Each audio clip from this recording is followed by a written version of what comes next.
Oba Owena Assoumou était hier à Douala en visite à l'aéroport international de Douala pour venir effectivement toucher du doigt les réalités de cet espace aéroportuaire.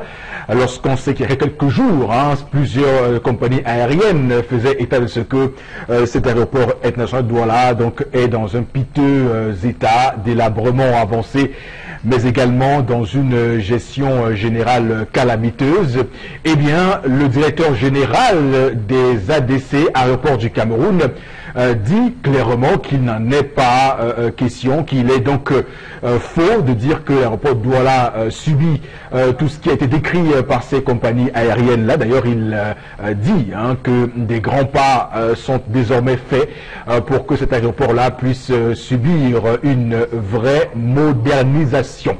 On parle également de cette confirmation du chairman John Fundi, qui d'ailleurs, évidemment hier, à la tribune du congrès du SDF, a confirmé d'ailleurs qu'il ne sera pas candidat de son parti pour la prochaine élection présidentielle, ce qui ouvre donc une belle page de la suite sur le plan démocratique au Cameroun.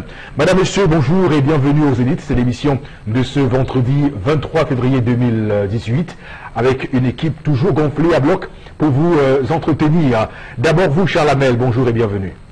Bonjour Eric Fopoussi-Nebou, bonjour aux téléspectateurs et bonjour à tous ces patrons qui ont des entreprises mais qui évitent d'être en règle avec les impôts et se retrouvent scellés à la fin.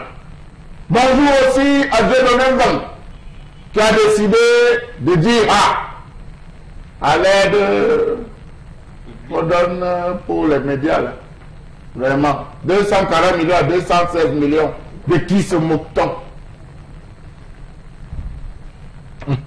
Près de 150 dossiers qui sont actuellement étudiés et qui vont être donc bénéficiaires de ces 216 millions de francs CFA. C'est ridicule lorsqu'on compare à des chiffres comme ceux de la Côte d'Ivoire où on frôle les 2 à 3, 4 milliards de francs CFA pour l'aide publique à la communication privée. Au Cameroun, les chiffres restent extrêmement bas, extrêmement dérisoires. Également sur ce plateau, Florazé, bonjour, bienvenue. Bonjour Eric Fopoussi, bonjour à vous sur le plateau et à nos chers téléspectateurs. Très heureux d'être parmi vous pour ce vendredi. Et encore, nous avons pas mal d'informations à partager avec vous, surtout lorsqu'il sera 11h passé de 6 minutes pour la revue des réseaux sociaux Eric Fopoussi. Évidemment, la revue des réseaux sociaux qui va donc intervenir, comme Florazé vous l'a dit, à 11h06 par là. On reste donc bien accroché à ce programme, à nos antennes. Également sur ce plateau ce matin, bon Bengan, bonjour, bienvenue. Bonjour Monsieur Fopoussi-Nebou, bonjour à vous chers téléspectateurs. Je salue comme vous Monsieur Fopoussi, le chairman du SDF de John Fundi. Le 26 mai 1990, on découvrait l'autre face de l'ancien président de PWD de Bamenda. Il affrontait la police nationale, il affrontait les lois et surtout la constitution du Cameroun qui disait à l'époque à son article 3 que les multipartismes étaient reconnus, mais qu'on ne voulait pas admettre. Le courage, la témérité de John Fundi l'ont amené au firmament à cette époque, les années 90. Aujourd'hui encore, c'est le même John Fundi qui pose là les bases de ce qu'on appelle le renforcement de la démocratie. Quelqu'un avait parlé de démocratie apaisée, démocratie renforcée. Merci Fundi de nous donner les bases d'une démocratie renforcée. Restez président du parti et surtout longtemps avant annoncer que vous ne serez pas candidat à la présidentielle de cette année. Bonjour à vous, chairman. Félicitations. Tout à fait. Et je pense que le chairman mérite de grandes acclamations d'ailleurs pour cet acte politique fondateur, pour les suites à donner à la démocratie camerounaise. Ce qui nous rappelle d'ailleurs cette différence que fait James Freeman Clark, qui nous enseigne d'ailleurs la différence entre un homme politique et un homme d'État. Pour lui, un homme politique pense à la prochaine élection et l'homme d'État pense à la prochaine génération. Donc c'est un théologien et auteur américain du 19e siècle. Madame, Monsieur, démarrons ce programme avec l'histoire du jour et ces tendances qui va s'en occuper. Bonjour. Bonjour Eric, bonjour à tous ceux qui nous regardent ce matin. Bonjour à maman Alice Dembopi. Bonjour à monsieur Jean-Marie, point. Je vais encore dire bonjour à la belle-mère de Jean-Marie. Elle est du côté de Lorbessou. Maman, ton beau-fils n'est pas fier de toi. Ça fait 6 mois que tu es là-bas. Alors que tu es venu, tu es arrivé à Douala un jeudi. Tu as appelé pour dire que tu venais voir tes petits-fils. Tu es arrivé un jeudi. Il était question que tu rentrais un dimanche. Mais depuis 6 mois, tu es là, tu n'es jamais rentré. Hier, j'étais avec ma meilleure copine Bonbon. Voilà, ça c'est beau au Cameroun. Nous sommes allés prendre une. J'étais avec maman Alice Dembopi. Nous sommes allés prendre une. Moi, je bois le jus parce que la bière nuit à la santé. Tout à fait. Que je prends une bière, ça me fait. Je suis dans l'undem. Qu'est-ce qui s'est passé? Mon téléphone sonne. Je dis, c'est qui? C'est monsieur Jean-Marie, point. Maman, si je ne te vois pas aujourd'hui, tu vas entendre qu'il y a un homme qui a eu l'ADC. Hey. J'ai dit que papa, comme c'est au niveau de l'ADC, retrouve-nous sur telle place. Le monsieur a démarré, nous trouver où? J'étais avec ma copine. Bon. Il me dit tendance. Mais voici, j'aime ma femme, j'aime mes enfants, j'aime ma belle-mère. Mais depuis 6 mois, quand je regarde ma belle-mère, elle m'énerve, je piaffe. Donc il dit que qu'il voit sa belle-mère, il piaffe, c'est pas bon. C'est pas bon. Que c'est pas déjà bien, parce que quand il voit une belle-mère, il fait que c'est pas bien pour lui. Sa belle m'est arrivée, il me dit que sa belle m'est arrivée à Douala un jeudi, elle venait rendre visite à ses petits-fils. Et que lui, il acceptait avec son bon cœur. Que Dieu à l'homme a mis. Tu ne peux pas me dire que depuis tu n'as pas vu tes petits-fils, et je ne te donne pas l'autorisation de venir les voir. Mais sauf que depuis qu'elle est là, ça fait 6 mois, elle ne bouge pas, ne bouge. Le matin, il me dit que le matin, il rationne bien, il s'occupe bien de la belle-mère, de tout le monde. Et la belle-mère n'est même pas malade. Il me dit que si la belle-mère était même malade, il pouvait dire que non, elle peut me rester là pour suivre le traitement avant de rentrer. Que sa belle-mère est en bon état. Mais ce qui le ronge, c'est qu'il ne sait pas comment dire à son épouse que il faut que ta mère rentre à bas pour Dieu, c'est à bas fin. Je ne sais pas comment je vais dire à ta mère qu'elle rentre à bas pour Dieu. Il me dit qu'en disant à sa femme, ça peut créer des problèmes. Et en disant à la belle-mère, la famille peut être divisée. De il aime son épouse, il aime ses enfants, il aime sa belle-mère, il a besoin de vos conseils. Comment dire à sa belle-mère que, belle-mère, tu me gênes? Est-ce qu'il faut briller le roha? Est-ce qu'il faut rentrer en se fâchant? Elle parle, tu ne ris pas.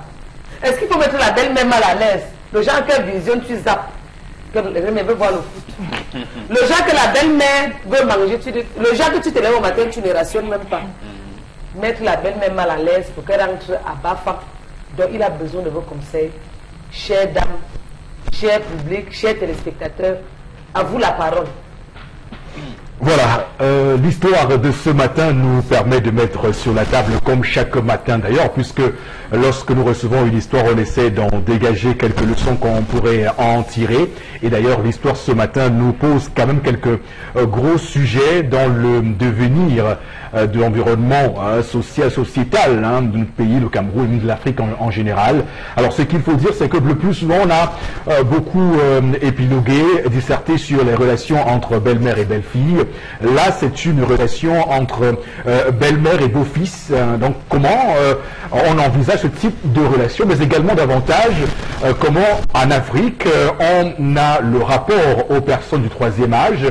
On sait qu'en Europe, lorsque les personnes du 3e âge donc sont dans un état assez isolé, on les parque souvent dans des camps de retraite, dont c'est devenu là-bas une certaine perversité de cette société occidentale qui a donc trouvé un moyen d'isoler les personnes du 3e âge dans ce cas-là. En Afrique, comment ça se passe donc l'accompagnement de ces personnes qui peuvent souvent se sentir très seules? Vous savez, lorsque vous avez vécu une vie de travail acharnée avec des grands enfants et que tous vos enfants demain aillent à mariage ou aillent fonder leur famille, vous restez tout seul chez vous, il y a forcément ce côté d'isolement qui vous rattrape clairement. Et comment donc on gère ça en Afrique?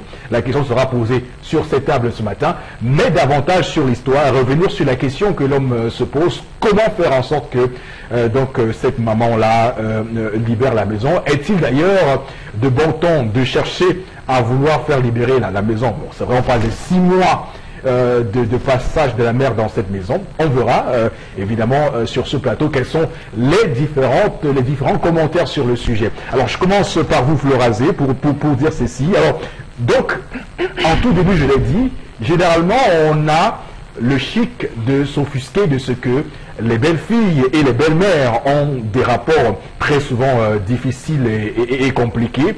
Là, c'est une relation entre beau-fils et belle-mère. Comment vous la voyez, vous?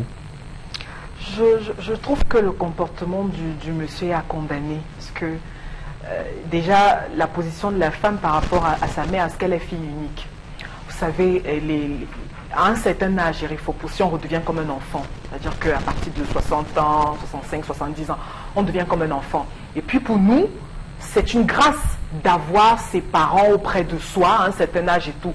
Nous avons pour responsabilité de les encadrer à un certain moment. C'est notre culture en Afrique. Nous, on ne les pas quelque part. On les met pas. Moi, je suis toujours offusquée de voir des messieurs, des dames d'un certain âge, sous le soleil, avant je ne sais quoi, à marcher et tout. Non. Nous avons pour devoir, c'est ça. Sont ces valeurs que moi, en tout cas, j'y tiens à ces valeurs. On les encadre. Maintenant, votre belle-mère est là. C'est votre maman à vous, monsieur. Vous avez pour devoir de l'encadrer. Bon, maintenant, si c'est votre femme est donc la fille unique à sa mère, elle fait quoi? Malade ou pas malade, Eric Fopoussi, nous avons ce devoir d'encadrer nos parents. Et maintenant, je trouve que le monsieur n'est pas assez responsable. Ça ne sert à rien en tant qu'un chef de famille de ruminer les trucs, des choses dans le cœur, etc. Et d'avoir des comportements, là, la soudine, qui n'honorent pas votre personne. C'est de la lâcheté, vous direz? Oui, de la lâcheté aussi, de l'irresponsabilité, de la lâcheté. En parler avec votre femme. Parler avec votre femme. Je trouve que peut-être maman a assez... Encore que le dire même, c'est désagréable. Parce que la maman, entre le temps qu'elle est au village, chez elle et autres, le temps qu'elle met pour voir ses petits-fils, je crois qu'il y a quand même un fossé de temps en temps. Donc maintenant, que la maman ait cette envie. Alors pour 6 mois, est-ce que 6 mois, c'est pas exagéré? Non, je trouve que c'est pas exagéré. Moi, je croyais qu'ils carrément vivent toute la vie avec leurs grands-parents. On fait des sortes on essaie de faire... Non, mais sauf que ça... De tenir entre les deux parents quand ils vivent encore. Sauf que cet état de fait se prépare. On ne vient pas faire 2 jours et puis on en fait 6. Oui, Eric Fopoussi, oui. Je dis ceci. Déjà, la maman a posé un acte très positif. C'est qu'elle a appelé. Il y a des mamans qui n'appellent même pas. Ça y est, ils débarquent chez vous comme ça et tout. Là, c'est aussi déjà ce que je condamne. Oui. Donc la maman a pris soin d'appeler le monsieur, dire je vais venir voir mes petits-enfants et autres. Et nous savons très bien l'amour que les grands-parents ont pour les petits-enfants. Ça veut dire que je suis sûr que cette maman peut rester même 5 ans sans voir ses enfants. Quand elle arrive, quoi que 6 mois, c'est énorme. Mais vous pensez à qui la faute si vous avez des enfants, vous leur faites subir le supplice de faire 5 ans sans aller au village? Justement, c'est pour ça que je dis qu'on a une responsabilité. Oui. Voilà, nous avons une responsabilité envers les personnes du 3e âge, dans tous les plans. Encore que quand ce sont nos propres parents, Eric Fopoussi, on a ce devoir d'encadrement. Quand ce soit ma belle-mère, ou alors votre belle-mère à vous, il n'y a plus de distinction à ce moment-là. Il n'y a plus c'est ma mère, c'est ta mère, etc. Non. Maintenant, on planifie pour intégrer les 2 parents dans notre vie commune. Je crois que le monsieur doit aussi apprendre le principe du mariage. Comment intégrer. Je crois que Bomboké est là pour le conseiller à ce niveau. Alors, parce que là, il a fauté, il n'a pas été très bien initié. Alors, vous pensez que... Bon, je prends un cas de figure, c'est vraiment dans la fiction. Si la maman du monsieur, elle aussi, décide de venir passer du temps là-bas, elles seront 2 à la maison, comment vous gérez ça? Ça veut dire, j'essaie de faire une fiction, je me projette sur l'histoire. Non. Il faut pousser, tout se planifie. Déjà qu'il y a eu déjà une maman, la première qui a appelé. Si la seconde appelle également, on peut planifier tout ça. Mais sauf que vous me posez la question et puis c'est un peu de l'exagération. Comment? Sauf que tout se planifie. Ça peut arriver que même si la maman du monsieur souhaite venir rendre visite à son fils. Et même si ça arrive, oui, et même si ça arrive, il faut pousser. Quand il y en a, il y en a pour 2, pour 3, pour 1000 et autres. Donc on va faire avec. D'accord. J'ai dit, il faut encadrer les parents. Et moi, j'ai horreur de cette guerre qu'il y a entre c'est la belle-mère, c'est ta mère, c'est ma mère et autres. Non. On encadre tout ça. Ta mère, c'est la mienne. Ma mère, c'est la tienne. Donc ce monsieur, il a encore besoin, Chalamel, d'être initié. Je ne sais pas quel âge il a. Chalamel a encore une vie. Non, mais on a l'initiation ici tous les jours. Donc je trouve que ce monsieur, je ne sais pas quel âge il a. Mais il a fait de l'initiation. Chalamel n'a encore rien dit. Bon, Bengan, ce matin, on peut essayer hein, de faire un commentaire sur cette histoire et peut-être comprendre pourquoi cet homme est autant courroucé, autant offusqué, autant sidéré par cette situation qu'il juge d'enlisement qui perdure au sein de son foyer. Attends, vous connaissez l'antilope sûrement. Oui. Voilà. Mais l'antilope a sa sœur qu'on appelle la biche. Tout à Voilà. fait. Quand la biche vieillit, c'est une expression africaine qui dit quand la biche vieillit, elle suce ses enfants. Et ce que Flora essayait de vous dire. Nous, vous l'avez d'ailleurs dit en l'introduction, c'est en Europe qu'on rejette les vieux. Nous, on les embrasse. Autant ils vieillissent, autant on ne souhaite pas qu'ils partent, qu'ils meurent. On veut les avoir avec nous. Donc je viens d'abord par rapport à vous. Si les deux se retrouvaient là, mais quel exemple d'harmonie. Moi, il y a 6 mois environ, un de mes neveux, la femme d'un de mes neveux a accouché. Je suis allé lui rendre visite et j'ai trouvé et sa mère et sa belle-mère à côté de lui. Mais là, contrairement à ce qu'on fait souvent, je leur ai dit non, cette fois-ci, c'est moi le bonbon qui vous reçoit. Parce que j'ai dit à ma belle-fille là et à mon neveu que voilà l'exemple. Vraiment, vous êtes des hommes bénis. Moi, j'avais eu ça et c'était difficile de le voir. Donc, il faut consolider ça. Il faut qu'elle soit là. Et en plus, l'homme dit quoi? Ma mère n'est pas là, ma belle-mère n'est pas malade. Ça veut dire que si elle était malade, elle pourrait même l'accepter. Ça veut dire que, comme dit Tendance souvent, il a un peu. Ça veut dire qu'il peut l'entretenir. Donc, la belle-mère peut être là, doit être là, doit rester là. C'est même une chance pour lui. Là, je pense qu'il n'aura même pas à payer un baby-sister ou tout ce que vous voulez. Là. Et si en plus, sa propre mère venait, c'est ça même l'exemple de l'harmonie dans la nation. Donc, lui, il est un peu, effectivement, comme disait Flora tout à l'heure, il faut qu'on l'initie. Vos choses, vous dites la planification. Attends, vous estimez qu'avec combien de millions on peut entretenir un mois dans un foyer de 4 enfants? Puisque vous pouvez avoir 4 enfants avec le monde, votre belle-mère et votre maman, vous gagnez seulement 100 000. Un autre 1 million. Un autre, attendez, donc en fait, il n'y a jamais quelque chose qui soit suffisant. Si vous pouvez vivre là, vous vivez. Et vous voyez son embarras. J'aime mon épouse, j'aime ma belle-mère, mais non, ça ne se fait pas comme ça. Non, mais bon, ça veut dire qu'il est dans un environnement hybride. Et dans sa tête, peut-être que ses amis sont en train de lui dire, ou bien sa femme ne se plaint pas, ses enfants ne se plaignent pas. La maman ne se plaint pas. Mais qu'est-ce qui peut expliquer qu'il soit autant gêné et mal à l'aise avec cette situation?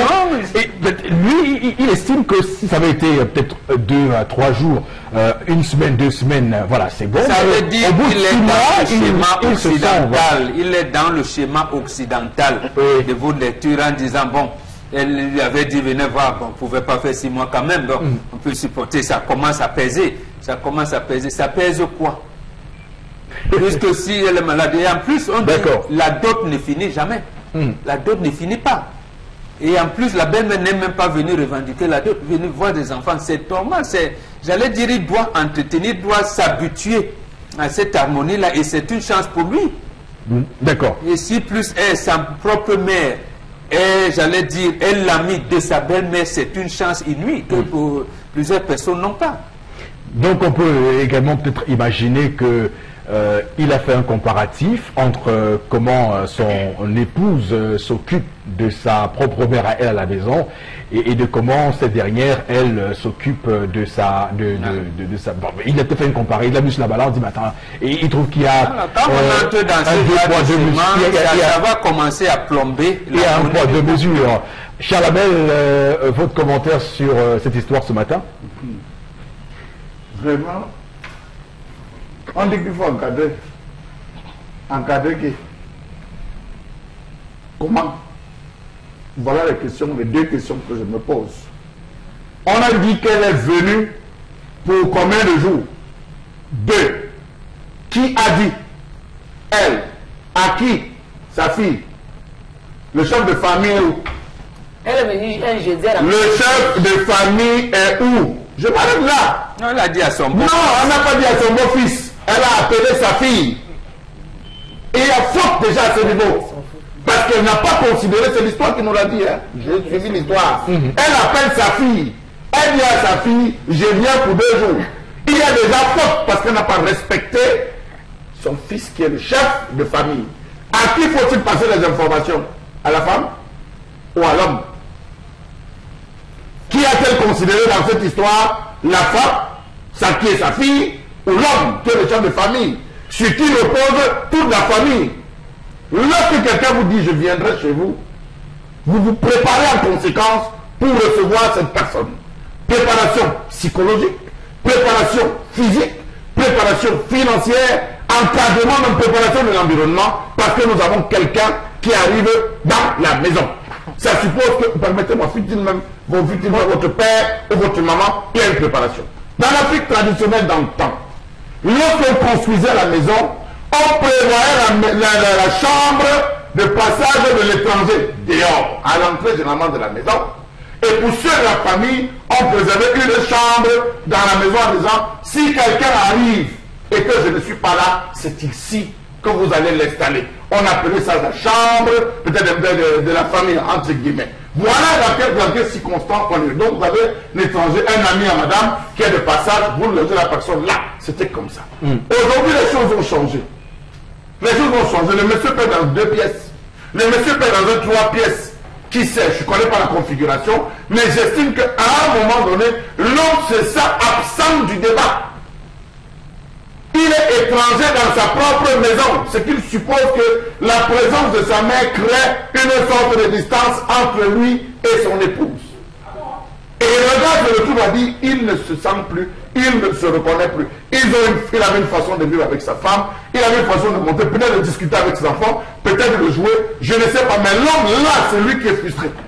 À ce niveau, l'homme est frustré. Et dire qu'il n'est pas sérieux, je suis vraiment très étonné d'entendre des expressions du genre, il n'est pas sérieux. Non!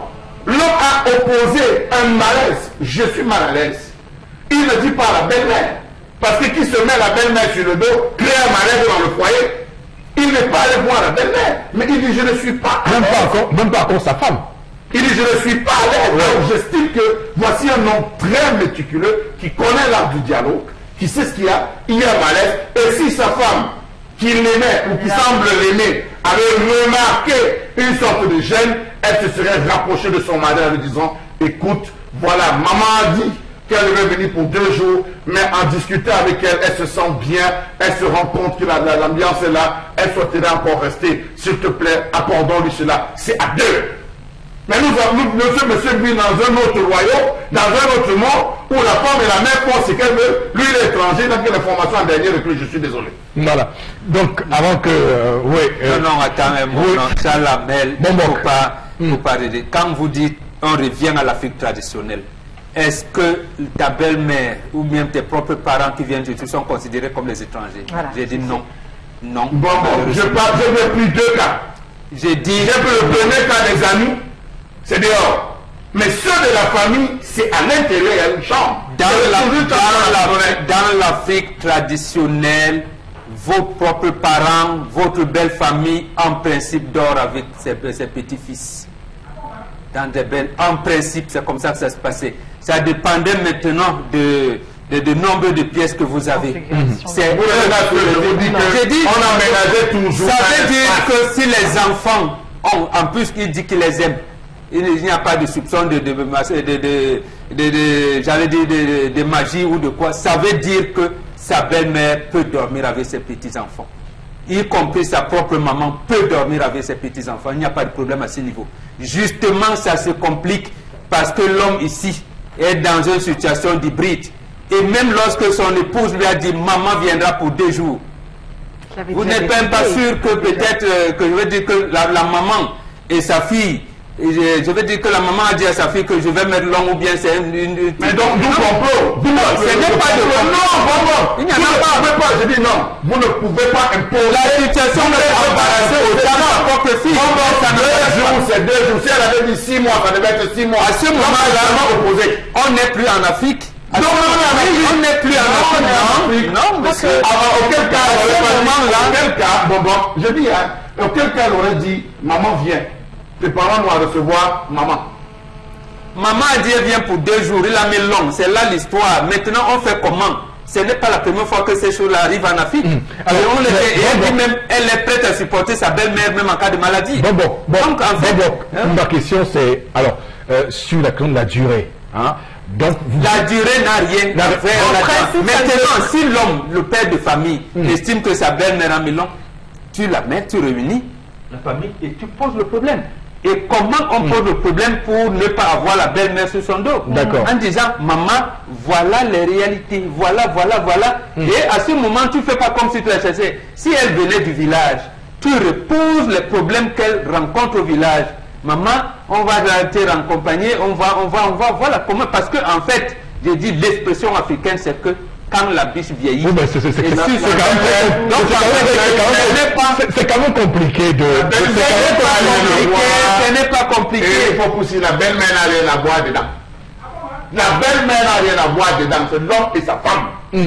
Oui, c'est l'homme problème. C'est l'homme et la public. L'homme doit savoir. Cet homme est frustré, il est étranger. Je vais rester sur bon parce que c'est important. Bon, est-ce que vous concevrez donc qu'une belle-mère vienne élire domicile indéfiniment chez sa fille, chez son beau-fils? Ça veut dire qu'elle reste là-bas sans limite toute sa vie? Non. Quelque chose qui est... Non. C'est ce que vous avez dit. J'ai dit non.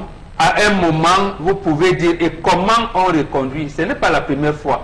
Est-ce qu'elle vient au village? Si elle vit au village, Flora a posé quelque chose de fondamental. Est-ce que c'est la seule fille qu'elle a?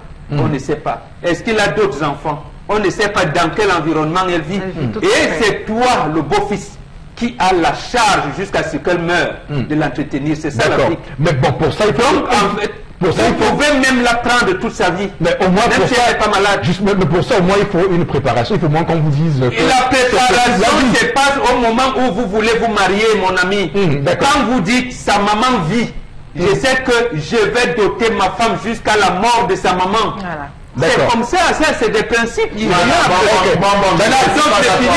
suis pas d'accord. Il y a une préparation physique, psychologique et financière. Ça devient vous ne pouvez pas dire que vous allez...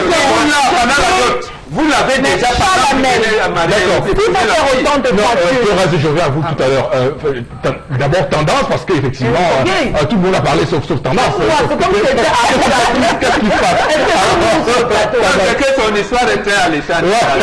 Très intéressant. C'est comme si j'étais moumou sur le plateau. Hier soir beaucoup avec lui. Oui, j'ai parlé, je vais encore reparler, bon. Je vais encore, en temps normal, même une belle-mère ne doit pas être encombrante chez son beau-fils. Voici la période où les mamans on sème les arachides, le haricot au village pour manger après. Une maman même ne doit pas rester chez sa fille. Elle doit faire l'examen de conscience. Et sa fille même doit dire que maman, toi-même tu vois comment tu dures. Quand le mari n'est pas la cause avec ta mère, tu dis maman regarde. Est-ce que tu veux vraiment que je sois dans ce foyer? Oui. Tu n'es pas malade. Pourquoi tu dures alors comme ça? Tu peux partir, revenir encore. Tu peux partir, tu fais un mois, tu reviens. Mais venir s'asseoir sur place comme ça, 6 mois, c'est beaucoup, Eric. À un moment donné, même ça gêne même mon homme. Mon homme a besoin de l'espace. Oui. Il y a des moments où tu avais ton homme comme ça, tu as besoin de faire les commentaires. Quand la mère là, ce n'est plus ça. Ça fait en sorte que l'homme ne rentre même plus à la maison tôt. Il rentre peut-être étant sourd. Si tu as préparé, il mange un peu, ou il goûte, il part dormir. Ce n'est pas les bons gestes. Alors qu'il y a le moment où quand ton homme rentre le soir, il a besoin de manger, en te regardant dans les yeux, il te dit que ouais bébé, tu as préparé ça comment? Ouais bébé, dis-moi un peu comment on fait le coquille. Bébé, pardon, dis-moi comment on fait le quoi? Un peu avec les blagues, mais quand la belle-mère là, ce n'est plus ça. Ça tue l'amour. Donc chère maman, quand vous partez chez les enfants, si vous n'êtes pas malade, ne durez pas trop, pardon. Quand vous durez trop, même si l'homme ne réagit pas dans le cœur, ça ne donne pas. Oui, ça ne donne pas. Même si la mère de l'homme entend ça, on ne va pas te respecter, il n'y aura plus le respect. Quand une maman est trop dans la vie de sa fille, dans son foyer, pour finir, ton mari ne te respecte même plus. Moi, ne peux pas, il va te dire que ta maman manque où aller. Alors que ta maison au village, il n'a pas plu sur ton matelas. Il ne pleut pas chez toi. Donc apprenez à rester chez vous, sans toutefois indexer les belles-mères qui me regardent. Je vous aime très fort. Je vous aime très fort. Mais ne soyons pas encombrantes chez nos enfants. Voilà. Voilà le français qui finit. Bon C'est les belles filles. Tu ne peux pas rester avec ta mère 1 mois, 2 mois, 3 mois. Non, maman, quand même. Pour finir, ce n'est plus ça. Dis-moi que maman nous bâtisse. Oui, on va soigner maman à Douala. Maman, peut-être la tension. Son médecin se trouve à Douala. Elle vient peut-être pour 1 mois. Après, elle revient pour son contrôle. Mais pas pour toute la vie. Je vais jouir de mon foyer comment? En quel moment je vais jouir de mon foyer? Non, maman, dis-moi un peu. C'est vrai, J'ai besoin de jouir de mon foyer. Que mon homme entre le soir, on blague un peu. On fait les câlins. Que lui demande quand tu me draguais, tu pensais à quoi? Qu'est-ce qui t'a même plu sur moi, chérie? Dis-moi un peu. BSC, quand il prépare, c'est même bon. Mais quand la mère même là, ça tue l'esprit, un peu les commentaires. D'accord. Florazé, réaction. Tout à l'heure, vous souhaitiez réagir. Oh, oui, on vous écoute. Trouver que sa maman est envahissante, je trouve que c'est trop dur, Eric Fopoussi. Et je crois que quand on est déjà en relation, c'est-à-dire quand on est déjà marié, monsieur, vous ne vivez plus pour vous. Vous vivez pour votre femme vit maintenant pour vous. Parce que vous êtes, je veux dire, vous avez des règles que vous-même vous êtes données dans votre couple pour gérer votre harmonie. Et dans ces règles, il y a vos parents qui vous ont mis au monde, Eric Fopoussi. Donc, Chalamel, s'il faut calculer autant pour avoir sa mère, et j'ai très mal, donc je dois recevoir ma mère chez moi quand elle est malade, parce que, je veux dire à tendance, les travaux champêtres, les travaux de chant ne sont pas faits pour réserver pour les mamans de 70 ans, 80. C'est parce qu'on est dans un environnement où on a passé de moyens et tout. C'était pour des jeunes, pour des personnes qui ont de la vigueur.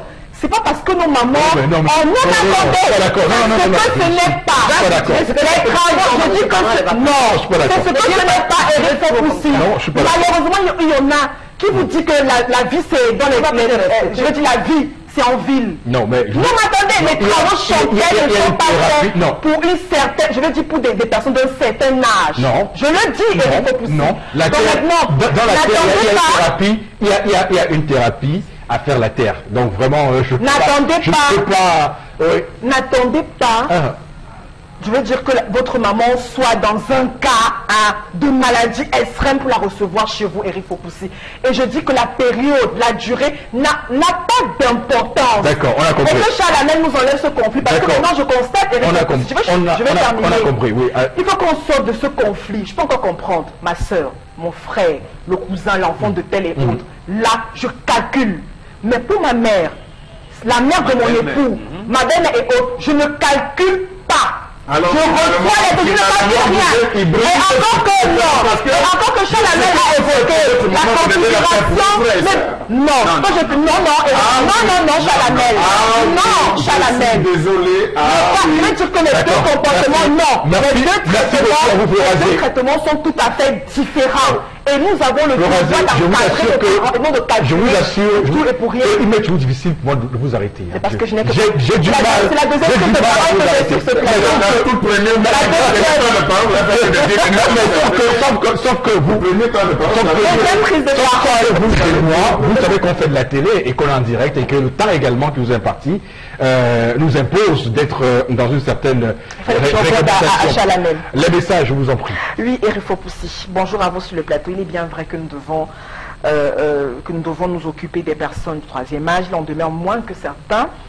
Monsieur ont besoin de s'épanouir dans leur couple, puisque lorsque la belle-mère est présente, cela devient difficile. Alors l'homme devrait supporter la situation puisqu'elle n'est pas toxique pour sa famille. C'est Emmanuel Youmsi à Bonabassem qui réagit. Une autre réaction, ce monsieur a tort. Il faudrait qu'il apprenne comme sa propre maman. Et je crois que si c'était la sienne, il n'aurait pas agi de la sorte. C'est Lionel Yumbi de Ndopassi 3 qui réagit. Autre réaction, c'est une grâce d'avoir ses parents auprès de soi. L'homme doit le comprendre et savoir que sa belle-mère est aussi sa mère. Encadrez-la comme si c'était votre propre mère, peu importe le temps que ça prendra. Tcheya depuis Bépanda. Mauvaise orientation du problème. C'est une mauvaise orientation, c'est pas ça le nez du problème. C'est une question d'entente dans le couple. Si sa belle-mère est fatiguée et qu'elle n'a personne au village, il doit supporter, surtout si elle ne gêne pas dans son foyer. Autre réaction en commando, on a donc une réaction de Nassis Bolingo, tout parce que il voudrait comprendre pourquoi le monsieur n'aime pas si le monsieur n'aime pas sa femme, alors il n'aimera pas aussi sa belle famille. Et en passant, ce monsieur voit la pression qu'on lui met aussi à l'extérieur avec ses copines. Et déjà, il voit qu'il n'arrivera pas à gérer les deux poids. Il dit qu'il aime sa femme et sa belle-mère. Il y a des réactions, il y a autre. Alors, monsieur Ateba pense que le beau-père qui s'occupe de lui au village. Bon, sauf que c'est pas le débat, on ne sait pas si le monsieur le parle. Mais il faut l'inclure dans le débat. débat. Oui, on ne sait pas s'il est vivant. Merci beaucoup à vous, Florazi, pour ces messages lus. On va prendre la suite de cette émission avec la colère de Charles Hamel. A tout de suite.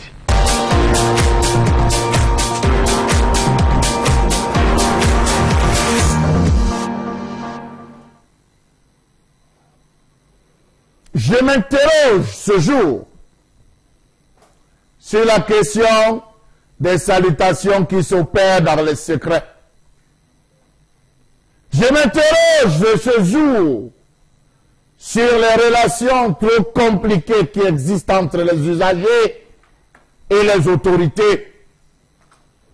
Je m'interroge ce jour sur la question des relations qui lient les transporteurs, tous secteurs confondus, à nos autorités. Quels sont ces types de relations? Ne cherchez pas à savoir. Quelle est la qualité de phare commercialisé et utilisé au Cameroun? Telle est mon interrogation de ce jour. À Douala, on a toute qualité de phare. Les phares rouges, les phares verts, les phares bleus, les phares jaunes et les phares laser. Qu'est-ce qui est donc recommandé au Cameroun? Je ne sais pas. Que nous dit la législation? Je ne sais pas. Quel est le rôle d'Alain Edgar Mbembo au transport? Je ne sais pas. Mais je veux comprendre, je veux savoir pourquoi nous avons plusieurs types de phares. Est-ce possible de les avoir aux États-Unis? Est-ce possible de voir cela en France, les pays que vous visitez? Pourquoi dans la simple ville de Douala, nous avons peur lorsqu'il fait nuit? Beaucoup de conducteurs évitent de toucher le volant la nuit parce qu'ils ont peur. Comment comprendre qu'à ce jour, c'est chacun qui utilise le phare qu'il veut, quand il veut, comme il veut, sans que le ministre des Transports ne s'en préoccupe? Des ampoules, disons-le, tout se vend au Kanyabasi, qui n'a pas encore subi un éblouissement de la part d'un véhicule ou encore d'un moto-taximan. Parfois, vous êtes sur l'axe noir à 19h, 20h. De loin, vous apercevez un phare. Vous avez l'impression que c'est deux voitures. Pourtant, c'est un bensikiner qui est en train de lancer. Des fois, on ne comprend plus ce qui se passe dans notre ville. Posez la question à la majeure partie des chauffeurs. Ils vous répondront que la majeure partie des accidents de nuit surviennent souvent après avoir reçu un éblouissement de phare dit laser. Faites un tour au Kanyabasi ou en Bopi. Vous allez comprendre de quoi je parle. Chacun y va comme il entend. Le tout est qu'on lui place des phares laser.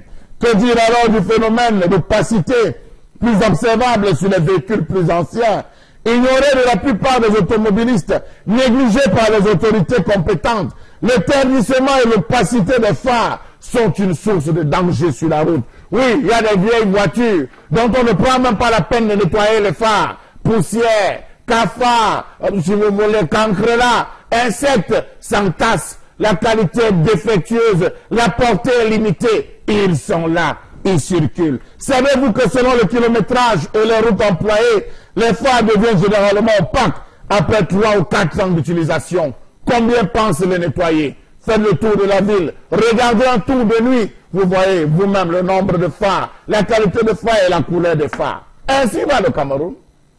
Observons cet assassinat collectif. C'est une question bien importante que nous soulevons ce matin sur le Zénith avec cette colère de Charles Hamel en évoquant cette problématique des phares au Cameroun, mais surtout ces phares dont on a du mal à savoir comment ces personnes parviennent à les nettoyer. D'ailleurs, est-ce que tout ce qui est fait pour... Parce que vous savez, les phares ont un mécanisme particulier de nettoyage qu'il faut respecter. D'ailleurs, on voit en cela, dans la science de cela au quotidien, des astuces qui sont proposées pour réussir à bien les nettoyer, par exemple avec du dentifrice et autres. On parle également de la contrefaçon qui peut également être un facteur important dans le sujet que nous posons ce matin en évoquant justement ces phares qui réussissent souvent à nous brouiller la vue lorsqu'on est en face. D'ailleurs, je me demande comment on fait d'ailleurs pour respecter et pour subir cela. On parle également de ces personnes qui utilisent les phares à temps et à contre-temps. On met les pleins phares comme on veut, quand on veut, et on a souvent eu cas des accidents de la circulation qui découlent de ces utilisations désordonnées des phares sur la voie publique. Donc, bon, Bengan, le sujet il est ainsi posé ce matin avec Charles Abel pour nous permettre de nous plonger dans un océan où baigne désordre, navigation à vue, mais surtout absence d'action forte pour réglementer ce secteur. Même les actions faibles, je n'ai pas vu. Il a fait pour dire que je n'ai vu aucune action. Vous parlez d'action forte. Non, oui. On engage une action forte. On voit au moins la police qui doit faire des contrôles. On suppose qu'il faut au moins des actions. Moi, je suis dans votre premier qualificatif, c'est le désordre. Oui. Non. Plus sérieusement, j'ai entendu le président de la République dire à un moment donné, je pense que c'était au comice ou je ne sais pas, ou de Bolova, qu'il y aurait les voitures made in Cameroun. Je ne sais pas s'il y en a déjà, je pense qu'il n'y en a pas encore. Mais depuis longtemps quand même, il y a des concessionnaires qui sont installés au Cameroun. D'une part. Et d'autre part, j'entends parler souvent lorsque on importe les véhicules, même les téléphones portables, un certain nombre de choses, on dit on a tropicalisé la voiture. Quand on tropicalise, ça veut dire quoi? Moi, je pensais dans nous qui vivons au village et nous appartenons à une certaine époque, on s'est dit, j'entends parler de neige. Je n'ai jamais vu ça au Cameroun. Il y a les grelots sont tombés dernièrement, mais c'est pas la neige. C'est à Bouddha. Voilà, c'est pas la neige. Ça veut dire que il y a les voitures sont conçues là-bas. Avec des périodes, des climats bien déterminés, bien définis. Tout à fait. Et je me dis, c'est interdit, avec des phares aussi, apparemment adaptés à chaque saison. À chaque saison. Chaque environnement. À chaque environnement. Mais lorsqu'on me dit on a tropicalisé les voitures qui viennent, avant d'arriver, je commence par la douane. La douane travaille avec quels repères, quelles normes? La douane qui est supposée protéger non seulement l'espace économique du Cameroun, mais Charles Amel a dit quelque chose de fondamental. Comment éviter les tueries? Puisque les douaniers savent. Ils ont un code de douane. Ils sont même dans l'Organisation mondiale de douane. Apparemment, nos directeurs de douane ici ont occupé ces postes pendant longtemps. Donc, ils voient les taux d'accident qu'il y a là-bas. Ce qui entre dans le congrès. Comment, quand ils acceptent les voitures, toutes ces voitures-là, ces motos et tout ça entre chez nous. Qu'est-ce qui les sert dans l'espace économique camerounais? Qu'est-ce qui sert de lecture pour dire que les normes camerounaises, avec le climat au Cameroun, ce genre de voiture doit rentrer ou alors doit retourner, doit être refait de certaine manière ou de certaine autre manière. Dans d'autres pays, on vous dira que les États-Unis ont découvert qu'une certaine entreprise allemande, que je ne citerai pas ici, son moteur, peut-être le système de freinage n'a pas été que... C'est la douane qui l'a découvert. Il a dit, on a vérifié, non, il demande de revérifier. On vous dit, tellement de voitures japonaises n'a pas... Précisément parce que là-bas, dans ces pays, il y a des normes. Quelles sont les normes ici? Tout à fait. Mais pourtant, il y a des mesures qui ont été prises, par exemple, pour les pneus. Les pneus, par exemple, sont réglementés. On sait qu'il y a un type de pneu. Oui, au moins... Il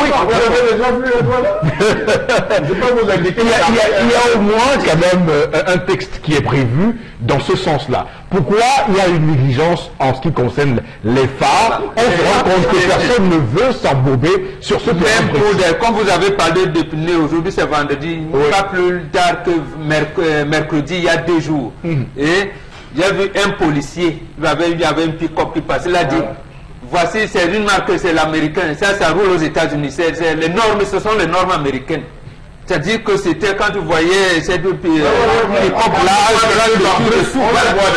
ça veut donc dire que ce que vous dites là, c'est sur le papier. Oui. Donc, puisque c'est le policier qui m'a interpellé lui-même, il m'a dit non, comment faire ça? Voilà une voiture américaine. J'ai dit, mais vous savez ça comment? Il dit, regardez le gabarit. Dimension. Le gabarit. Donc, ça veut dire que même ça, ce n'est pas réglementé, ou alors on laisse faire.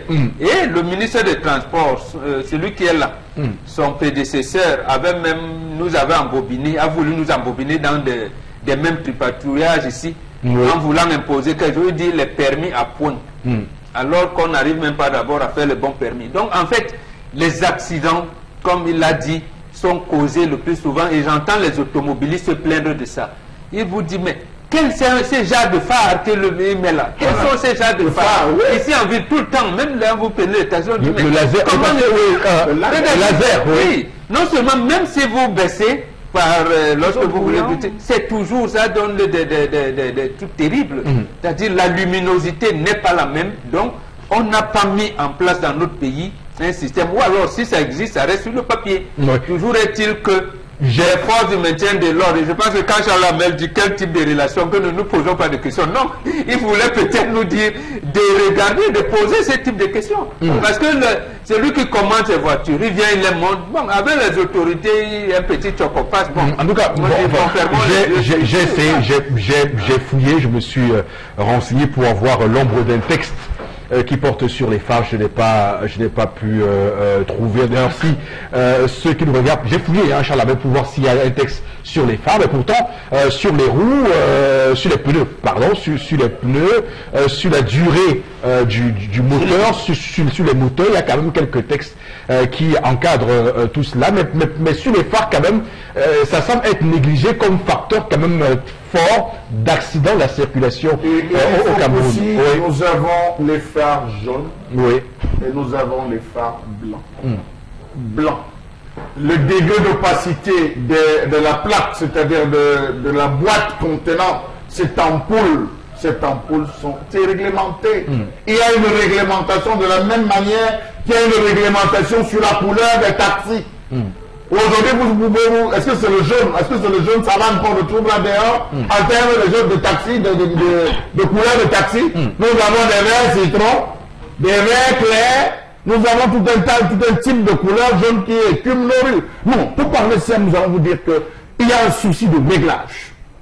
Il y a un souci d'achat. Depuis que les Chinois sont entrés au Cameroun, ils ont tué, c'est-à-dire tous les secteurs sont morts. C'est vrai qu'on parlera d'un sentiment anti-chinois, oui, disons-le, mais au fond, nous parlons sur les constats. Regardez les phares, vous voyez un Benzikina qui vient avec vous.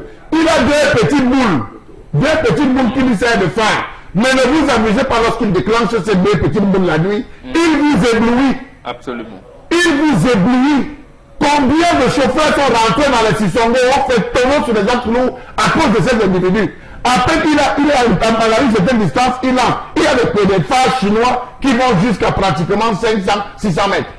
Ils ont des phares, je ne sais pas si c'est les phares des avions, je ne sais pas quel type de phare ces gars utilisent. Je dis, on vous envoie ça de nuit, vous avez l'impression, beaucoup de chauffeurs vont dans les Sissongo à cause de cela. Vous avez d'autres qui ont des phares normaux, mais qui trouvent encore, qui ont l'ingéniosité d'ajouter ce qu'ils appellent les anti-brouillards, les anti-X, les anti-Y. Lorsqu'ils vous envoient ça, ils mettent déjà sur le capot, pour les camions, ils mettent sur le capot, pour certains véhicules, ils mettent en dessous. Lorsqu'ils vous envoient, je vous assure, il faut être fort.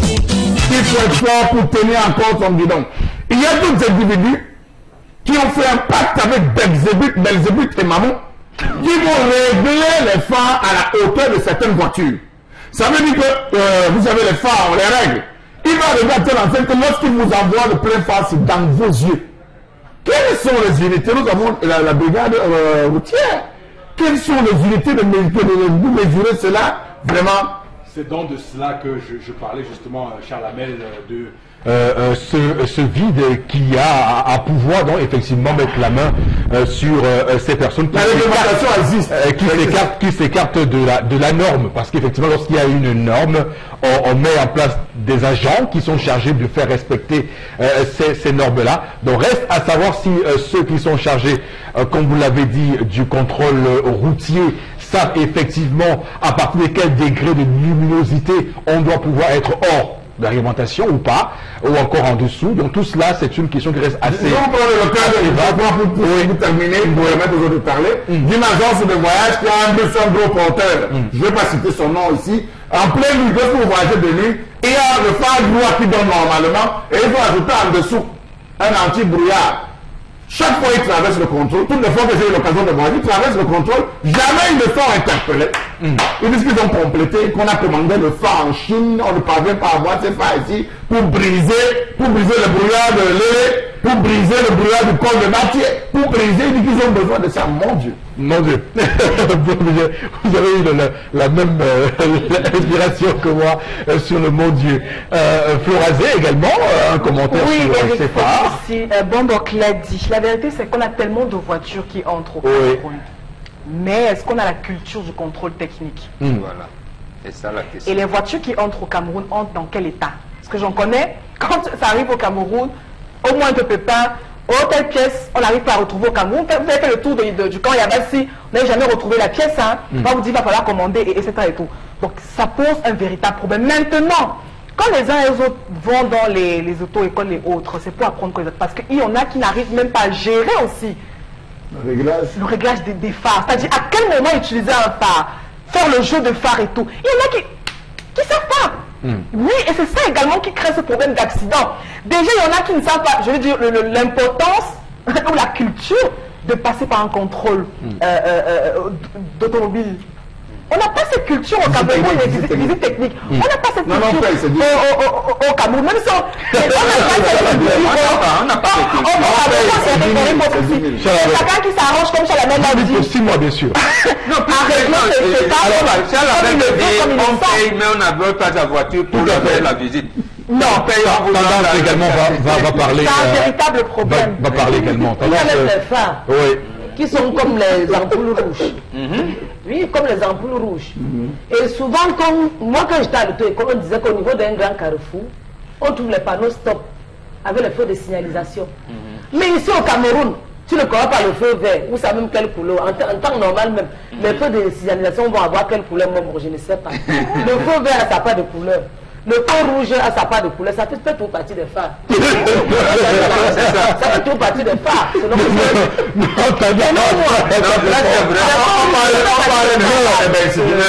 il y a même des phares qui sont comme les ampoules rouges. Et les gars roulent avec dans la nuit. Voilà. Je vois comment ils ne voient pas. Je suis ça va aveugler.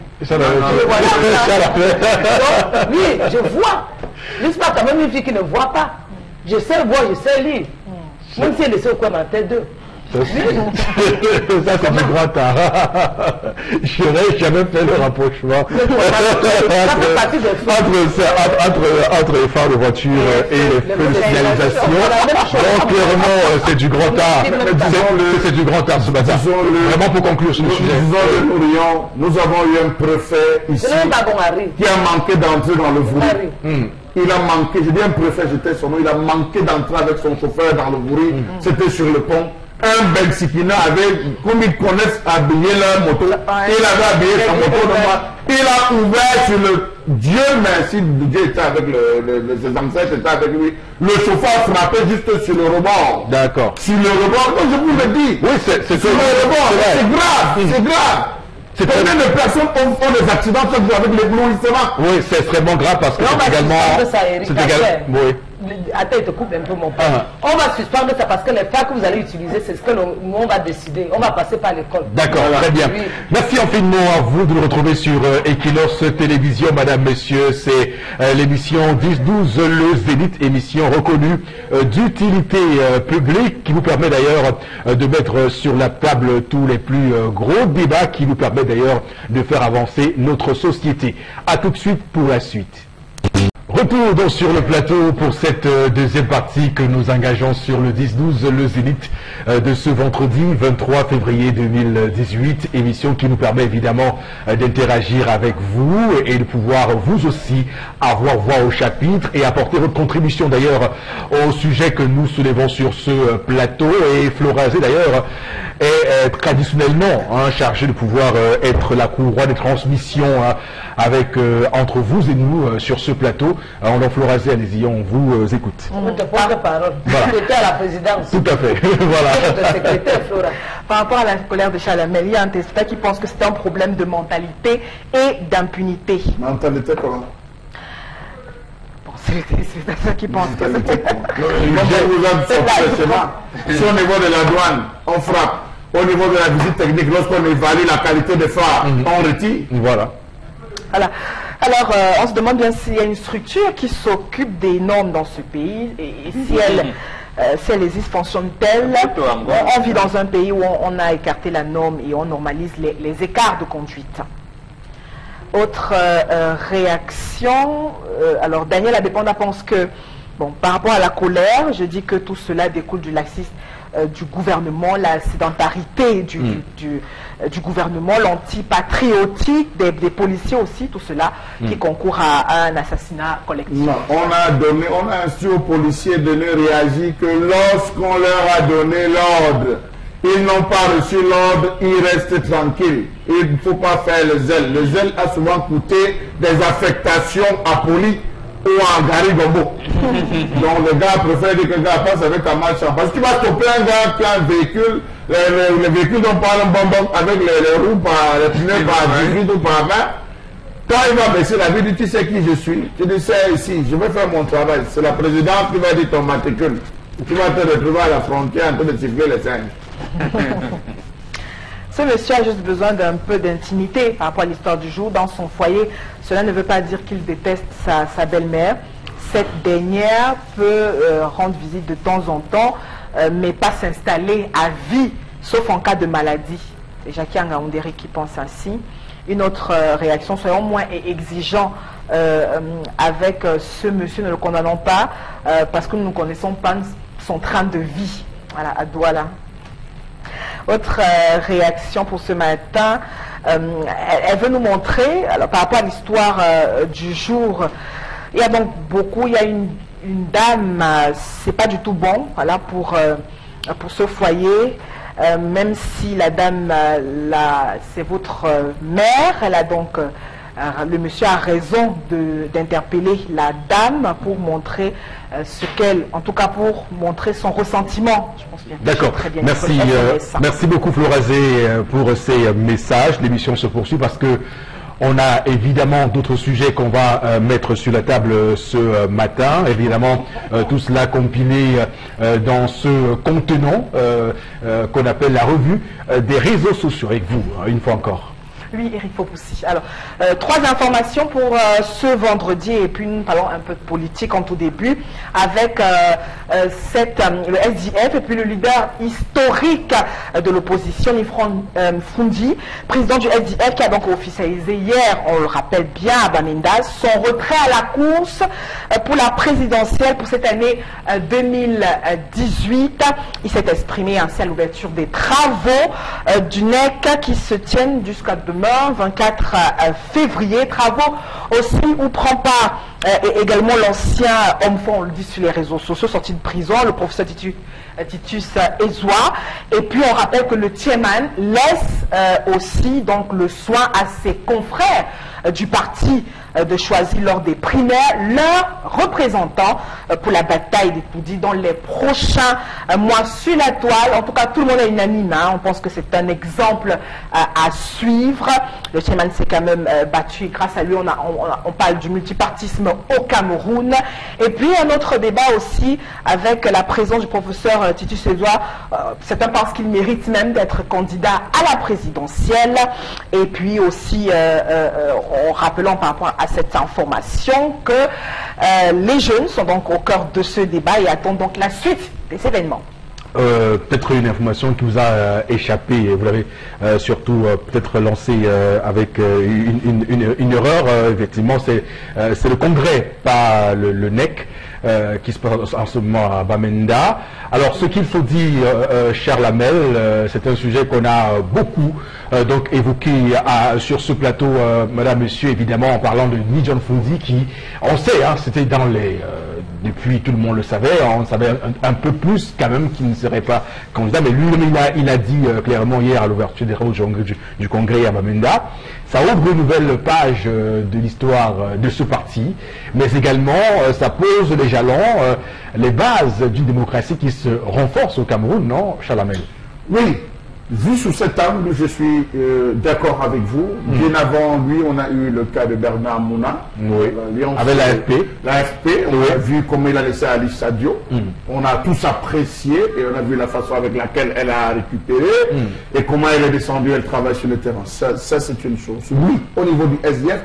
Mais seulement, j'ai bien peur. J'ai bien peur parce que jusqu'à une certaine période, c'était des gens tapis dans l'ombre qui essayaient, qui lançaient des pics pour voir. Est-ce que là, nous ne sommes pas en train de rentrer dans une sorte d'impasse avec une petite crise au sein du SDF? Est-ce que le chemin est bien tracé? C'est là la question, parce qu'on signale que il y a des gens comme Bandam, avec Joshua aussi, il y a des affrontements qui sont déjà en train, qui ne se sont pas cachés dès l'annonce de cela, qui ne sont pas cachés. Et Shinda aussi. Voilà, Shinda, voilà. Donc on dit hier là-bas, dès qu'il a dit c'était vrai, tout le monde a applaudi, les gens étaient contents. Mais après, quand on commençait à se fronter, les effectifs ont commencé à passer. Est-ce que nous allons aller vers la sortie? Est-ce que ce n'est pas une sorte, nous sommes en train d'aller dans un, entre guillemets, une sorte d'affrontement, de petites divisions qui risqueraient d'amener le SDF là où nous on ne souhaite pas? Bon, telle la question. Je lui tire un coup de chapeau. Si celui d'en face pouvait faire, parce qu'il a passé depuis 90 à aujourd'hui, il n'a pas pu attraper le lion. Est-ce que le lion aussi peut dire allons continuer notre guerre à la retraite, alors voilà, soit laissant la place aux jeunes, surtout qu'on attend le congrès du RDPC aussi. Depuis, je pense bien, on attend le congrès. Quand est-ce qu'il viendra? Est-ce qu'on va changer la tête? Toujours est-il que raison n'est pas... Comparaison n'est pas raison. Oui, mais ça pourrait quand même essayer d'inspirer, mettre la pression, pas seulement sur le camp RDPC, mais également sur 16 autres candidats comme l'UDC de Dame Joya, ou peut-être aussi, hein, bon, on sait que l'UNDP, tout à fait, l'UNDP Magari. Donc on est clairement dans une configuration où le SDF montre le chemin et rabat les cartes sur l'échiquier politique camerounais Bengan et surtout dire que c'est également pour le chairman une façon à lui de transmettre de manière quand même assez tranquille et apaiser le flambeau puisqu'il gagne le parti politique, la tête du parti, pour s'assurer que voilà la caution morale qu'il représente aujourd'hui puisse empêcher ceux qui sont aujourd'hui en bataille pour cette investiture-là ne se divisent pas beaucoup. Absolument. Oui. C'est pour ça que je m'aligne sur les orientations de Charles Hamel. Et je pense même que c'est peut-être pour cette raison que Fundi préfère rester à la tête du parti. Oui. Parce que s'il démissionnait partout, comme disait Charles Hamel, il n'aurait abouti peut-être à une implosion. Voilà. Oui. Et je pense que sa position à la tête du parti fait qu'il va maintenir l'appareil et faire en sorte que l'élection la plus importante, qui est la présidentielle, soit portée à quelqu'un d'autre et que la compétition sans lui, là, la compétition soit, j'allais dire, ouverte. Oui. Que les disent que vous êtes trois, vraiment, voilà les délégués au Congrès, bon, battez-vous, battez-vous. Mais celui qui sera choisi, c'est lui encore le Fundi qui va dire non, alignons-nous et donnons-lui le coup de franche pour que le parti le soutienne, mais que lui, le candidat à l'élection présidentielle, puisse nouer les alliances, mais surtout les alliances qui ne portent pas atteinte à nos orientations du parti. Du parti. Je pense qu'il est bien. C'est d'ailleurs pour cette raison que les pays comme l'Algérie, Bouteflika est malade depuis au moins 6 ans. Oui, comme l'Angola, vous avez vu comment l'alternance au pouvoir a été, comme le Zimbabwe récemment, et comme l'Afrique du Sud, vous voyez comment l'ANC est. C'est-à-dire que les militants savent que nous avons moins de... Et c'est Fundi, de mon point de vue, il va consolider au sein du parti. Vraiment qu'il soit à équidistant de tous ces candidats-là et à équidistant de ce que Charles Hamel appelait les courants qui naissent. Et là, il pourra les contenir et arrêter. Mais je suis par là, ça peut parler à tout le monde, sauf à mon ami Bello Bouba. Parce que je suis sûr que Bello, là où il est là, à moins que, comme disait Chalamel, et si le président Biya, ce que je souhaite, je le lui demande depuis que Hollande a dit qu'il ne se présentait pas, que lui-même, le président Biya, dise que, dis donc, allez-vous aussi, moi je me retire. Voilà, là peut-être Bello Bouba, ça peut lui parler. Mais là où il est là, non, Bello, ça peut parler en Dabdjoya, mais Bello, non. Il va dire que mon frère Paul. Tant que Paul est là, je le soutiens. Tant que, ouais, et c'est clair. Tant que mon frère Paul est là, moi je suis derrière lui. Alors il y a une autre image également qui a fait parler, celle de Titus Edjoua, général à la présidence, qui a failli être en 1997 candidat du SDF d'ailleurs à la présidence. Je me rappelle encore, j'étais à cette conférence de presse là, le dimanche 20 avril 1997, j'étais là lorsqu'il annonce sa candidature, et en dessous, on disait qu'il était soutenu par le SDF. Voilà. On ne sait pas. Quelques 2 mois après, l'expression utilisée, c'est que le rouleau compresseur s'est abattu sur lui. Voilà. Et je me rappelle encore l'interview qu'il avait accordée à M. Séverin Tchoumka à l'époque. Bon, je ne parle pas de contenu, mais il avait été très dur envers le président actuel. Et le régime en tout cas, oui. Voilà. Donc, et là, vraiment, comme vous avez dit à l'entame, le SDF va encore cette fois-ci nous donner les orientations. Comme disait Chalamel, il faudrait bien que ces orientations-là nous conduisent, consolident la démocratie dans notre pays. Parce qu'avec un Titus Edjoua, je pense que si sa condamnation ne l'empêche pas d'être candidat, je pense que les choses risquent de se dessiner. Oui, parce qu'effectivement, on l'a vu assis à la gauche de Joshua Oshi, et vous savez que les images également ont un sens en politique. Absolument. Voilà, donc tout à fait, donc on pourrait aujourd'hui spéculer, d'ailleurs d'ici demain samedi. Il pourrait être aussi le représentant d'un cabinet noir.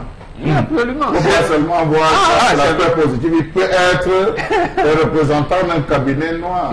Mais il faut quand même dire que le SDF, pour le coup, a toujours été habitué à nous faire voir des représentants du parti RDPC dans ces différentes manifestations. Donc on a vu souvent Grégoire Ona venir également. Connaissant le principe d'espion, de fragilisation généralement engagée, absolument. Celui qui est là peut venir comme observateur.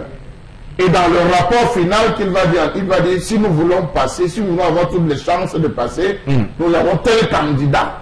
Si nous nous appuyons sur tel pour créer le désordre, tout pourra s'arranger, nous permettre. Parce qu'en politique, comme dit Chalamel, 1 plus 1 ne donne pas sur le ça peut donner moins.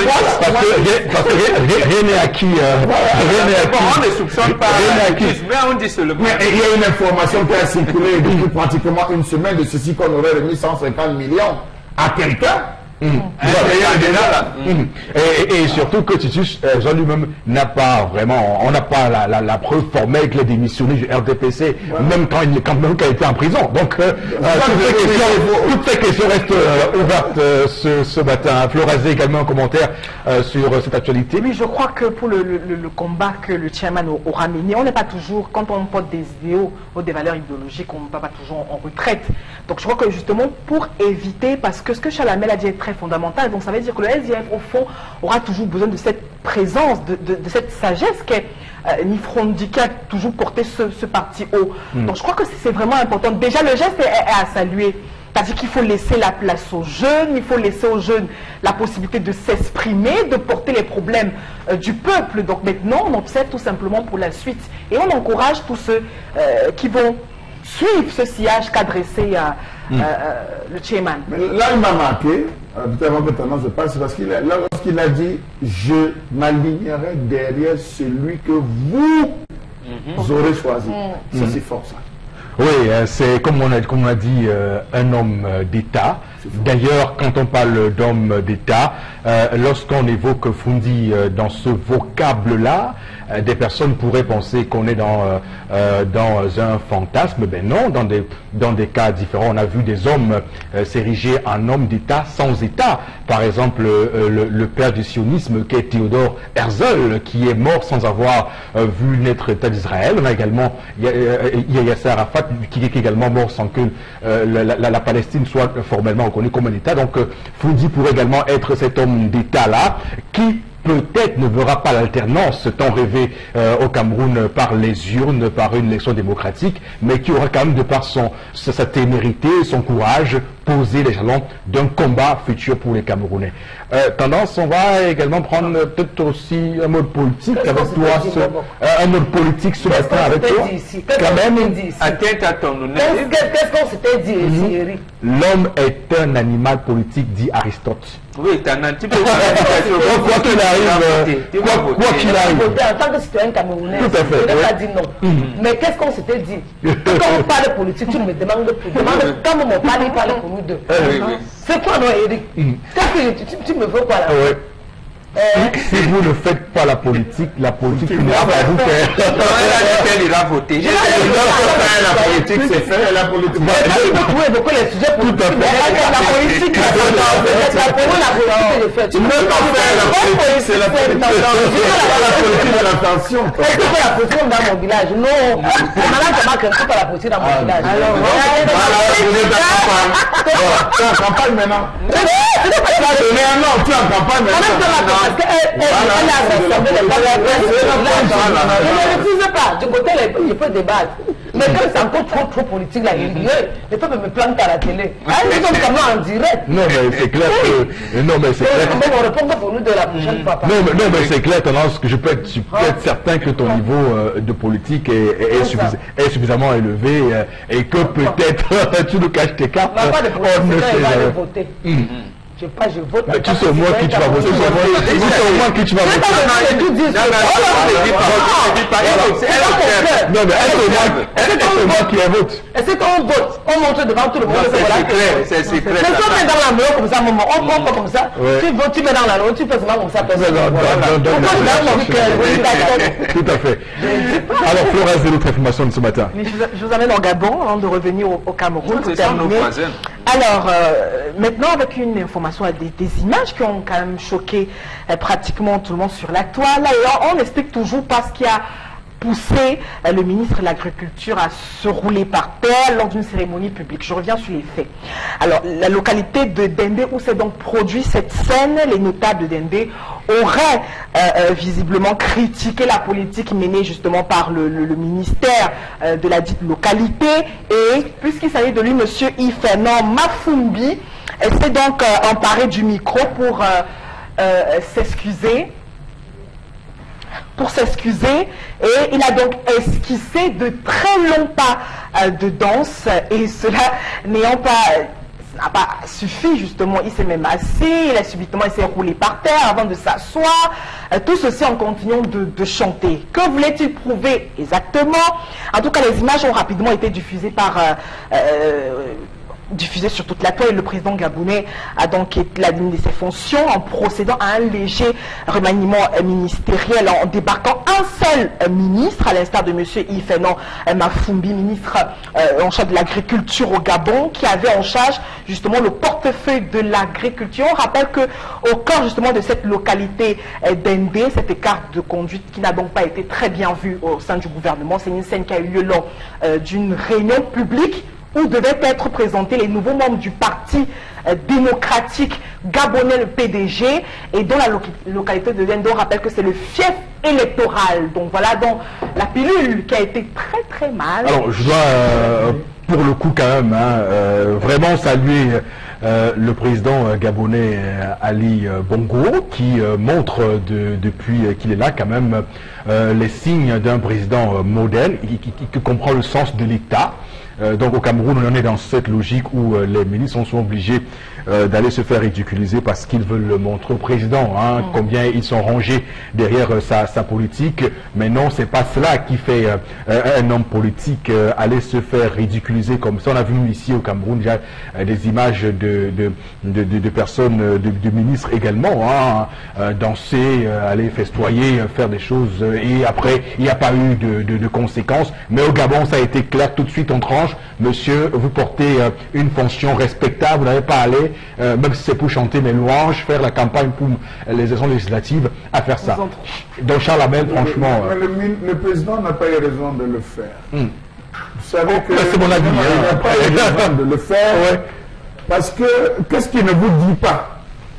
Qu'il y a une force obscure qui tapis dans l'ombre l'aura envoûté. Est-ce que... Oui. Mais il faut vous poser des questions. On a vu un ministre, je vais taire son nom ici, qui un jour allait à un meeting, au moment où on dit, bon, tout à l'heure, vous avez donné la parole à son excellence telle. Il n'a pas pu se lever de sa chaise. Il n'a pas pu se lever de sa chaise, on l'a bloqué mystiquement. Que ici, tu ne vas pas parler. J'étais même arrivé, on a dit, ici, tu ne parles pas. D'accord. Il a dit qu'il a eu un malaise, on a rapproché le micro, après il a formé deux phrases qu'il a eu un chat dans la gorge. Donc, Oui. donc pour vous... je ne suis pas fait de douanier, je prends une vie africaine, qu'est-ce qui pourrait le pousser un homme aussi brillant, intellectuel, qui a posé de bonnes fondations et qui l'a amené à cette responsabilité. Le griotisme... Et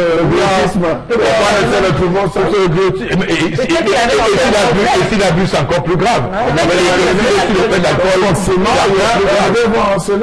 D'accord. Bon, également sur le sujet. Moi, ça me surprend. Je pense que la décision du président Ali a été hâtive. Et il faut regarder beaucoup de choses. Et comme traditionnaliste africain, c'est le premier geste que a développé Charles Hamel que j'ai eu, je pense, mardi, le 2 mardi. Quand j'ai eu cette information, mais je dis encore que le projet Graine au Gabon est en train de marcher. Et c'est le nom de Bongo que les Gabonais n'aiment pas, mais ce n'est pas Ali.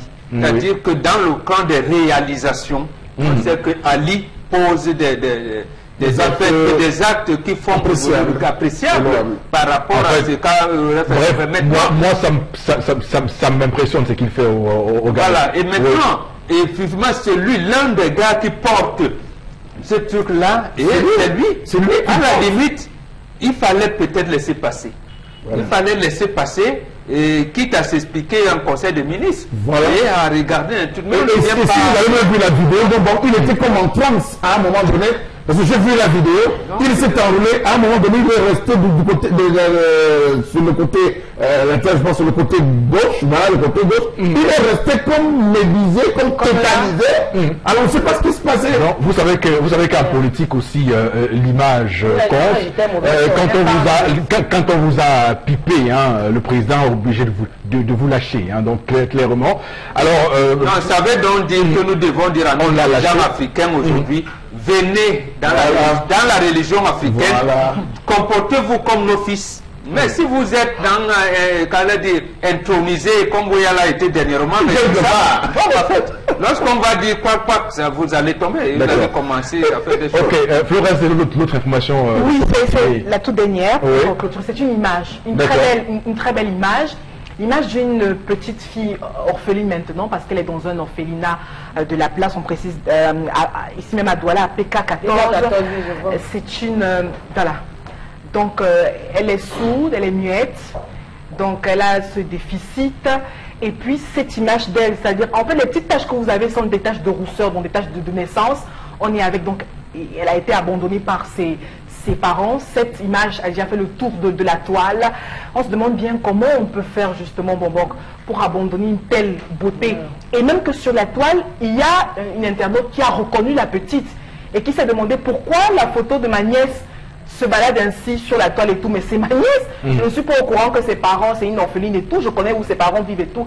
Et on dit non, sur l'information, c'est donc que la petite se retrouve dans un orphelinat du côté de PK14. Très belle et surtout, elle est déjà jugée par tout le monde, elle voudrait être, elle veut déjà être encadrée par pas mal de personnes. Donc on revient justement, le débat s'ouvre. C'est-à-dire, on a souvent des enfants, on a eu le cas des enfants qui naissent albinos, on a vu des parents rejeter ce type de progéniture. On a des enfants qui naissent par des malformations et autres, qui, justement, des enfants qui sont abandonnés par les parents. Et cette petite, je ne sais pas si c'est parce qu'elle est sourde, parce qu'elle est muette, ou parce qu'elle a cette beauté imaginable avec les taches de rousseur qu'elle a été abandonnée par ses parents.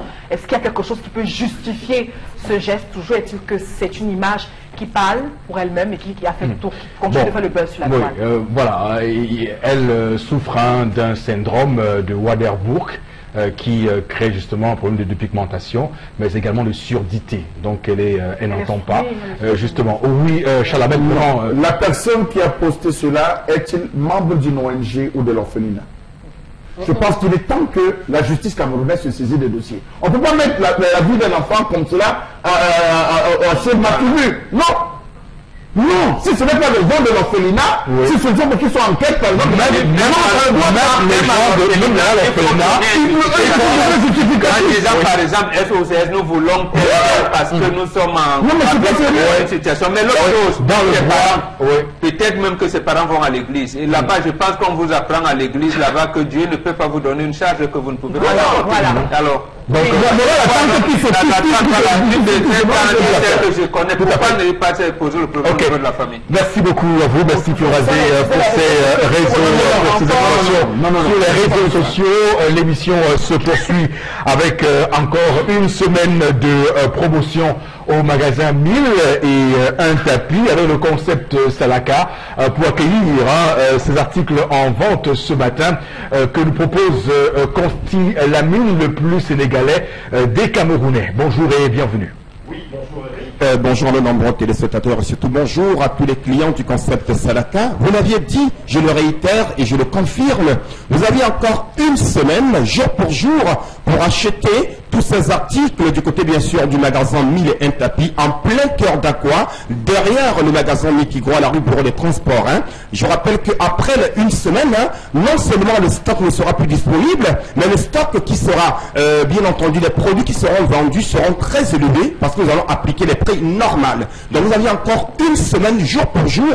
C'est donc l'occasion pour vous, chers clients, de passer vos commandes dès à présent. Question bien sûr d'entrer en possession de la qualité commerciale qui est vendue par le concept Salaka. Et je rappelle que je donne rendez-vous à tous les clients de l'extrême nord. Ce week-end, une équipe sera de ce côté-là et je serai personnellement encore à Yaoundé dès demain samedi pour assurer la livraison à tous nos clients de Yaoundé. Donc passez déjà les commandes dès à présent. Nous allons tout de suite commencer la vente de ce matin par des magnifiques tapis. Regardez bien sûr le prix et vous me direz tout simplement que Salaka, c'est vraiment le moins cher. Les tapis à 19 500 francs. Oui, un magnifique tapis de très grande dimension, 2,5 mètres sur 1,80. Vous l'avez donc à 19 500 francs. Le prix va s'afficher à l'écran pour le bonheur et surtout le plaisir de tous nos téléspectateurs. Des tapis de qualité supérieure à 19 500 francs. Ça se passe bien sûr du côté du magasin 1000 et un tapis et 1000 par ailleurs qui est situé en plein cœur d'Aqua derrière le magasin Nikigro à la rue Bureau des Transports. Nous sommes ouverts de lundi à samedi à partir de 8h30. À côté bien sûr des tapis, chers téléspectateurs, nous attendons toujours le prix qui va s'afficher à l'écran, mais retenez que d'une manière verbale, vous les avez donc à 19 500 francs, les magnifiques tapis du côté bien sûr du magasin 1000 et un tapis. À côté bien sûr des tapis, on a des robots mixeurs 2 balles. Vous les avez donc à 11 500 francs. Un magnifique robot mixeur 2 balles. Voilà, le tapis c'est donc voilà déjà à l'écran. Merci donc à la réalisation. Les tapis neufs. Je dis bien c'est des tapis neufs. Vous les avez à 19 500 francs. Quel qu'en soit où vous êtes, nous vous les livrons à domicile grâce à nos partenaires d'expédition. On a bien sûr des robots mixeurs 2 balles. Vous ne retrouverez cela nulle part ailleurs. Vous allez regarder à Bonapriso, à Aqua, à Yaoundé, à San Milima. Vous n'aurez pas ce robot mixeur à 11 000 francs. Il n'y a que le concept Salaka et le magasin 1000 et un tapis qui vous permet d'acheter un magnifique robot mixeur neuf. Je n'ai pas dit que c'est la brocante. Non, ce n'est pas la brocante. C'est le neuf dans le carton avec garantie. Des jus de fruits, les condiments secs à 11 000 francs, encore une semaine. À côté bien sûr des robots mixeurs, on a bien entendu des fers à vapeur, des fers à vapeur de qualité supérieure, des grands fers à vapeur. Vous les avez donc à 6 500 francs. Le prix va encore s'afficher à l'écran. Des fers à vapeur à 6 500 francs. Du côté bien sûr du magasin 1000 et un tapis. Pour dire tout simplement, ne demandez plus les fers à vapeur aux voisins. C'est terminé. Chacun devrait avoir au moins 2 fers à vapeur à la maison, un fer à vapeur pour les enfants, un fer à vapeur pour les parents, avec le magasin 1000 et un tapis. Profitez d'une semaine qui vous reste encore. À côté bien sûr des fers à vapeur, alors là, est-ce qu'on doit encore dormir dans la chaleur? Qui l'aurait imaginé? Un grand ventilateur, très yanga, à 12 000 francs, 9 dans le carton. Un ventilateur pour la chambre des enfants, un ventilateur pour la chambre des visiteurs, un ventilateur même pour la véranda. C'est important, hein, parce qu'il faut choisir, voilà, à 12 000 francs le ventilateur. Profitez pendant qu'il est temps. Passez vos commandes dès à présent. Just non. Passez vos commandes au magasin 1001 tapis et soyez livrés à domicile. Les bouilloires électriques, vous les avez donc à 7500 francs. Une magnifique bouilloire électrique pour bouillir de l'eau. Vous les avez à 7500 francs pendant les 1 semaine qu'il vous reste encore de promotion au magasin 1001 tapis. À côté bien sûr des bouilloires électriques, on a des laptops. Oui, les laptops sont arrivés hier et on n'a que quelques pièces de 45 000. Donc vous qui me regardez en ce moment, c'est l'occasion de passer votre commande. Vous n'avez pas la totalité d'argent, on accepte les avances. Vous n'avez pas l'argent, appelez. On va vous garder votre laptop le moment venu à condition d'appeler maintenant à 45 000 francs. Je n'ai pas dit les laptops qu'on connaît là, c'est les laptops d'origine avec leur chargeur, avec Wi-Fi, lecteur DVD, processeur 1.7. Il y a plusieurs marques au choix. 45 000, un laptop de qualité supérieure, bien sûr de qualité, vraiment c'est la magie totale. Un ordinateur complet, corps de Dieu, pour les cybercafés, pour les écoles, pour les bureaux, pour les entreprises, pour tout le monde, même pour nos amis parieurs. C'est l'occasion plus que jamais d'avoir un ordinateur complet à 40 000, oui, avec un écran 17 pouces. Et cet ordinateur, on peut l'utiliser comme un téléviseur à travers une carte TV, ça devient un véritable téléviseur. À 40 000 francs, un ordinateur complet au magasin 1001 tapis. Nous allons conclure la vente des ordinateurs avec un laptop corps de Dieu, Eric Prophétie, à 95 000 francs. Ça, la webcam, le lecteur DVD, le graveur, le Wi-Fi, le Bluetooth, 250 gigas de disque dur. 95 000 francs. Dépêchez-vous, parce qu'après la promotion, ce laptop sera 150. Voilà, encore quelques minutes. Voilà. Bien entendu, on va donc conclure rapidement avec, bien entendu, les plaques à gaz à 26 000 francs, les régulateurs de tension et bien sûr les woofers à 24 000 francs, les plaques à gaz à 26 000, les régulateurs de tension à partir de 16 000 francs.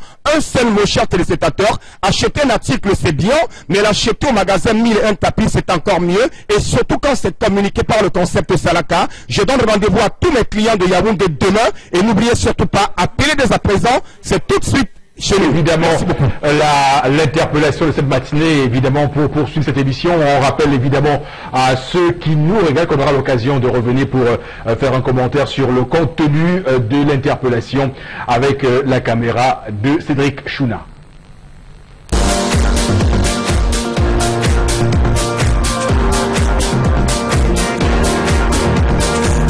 Il faut d'abord que le gouvernement commence à changer son comportement. Hein.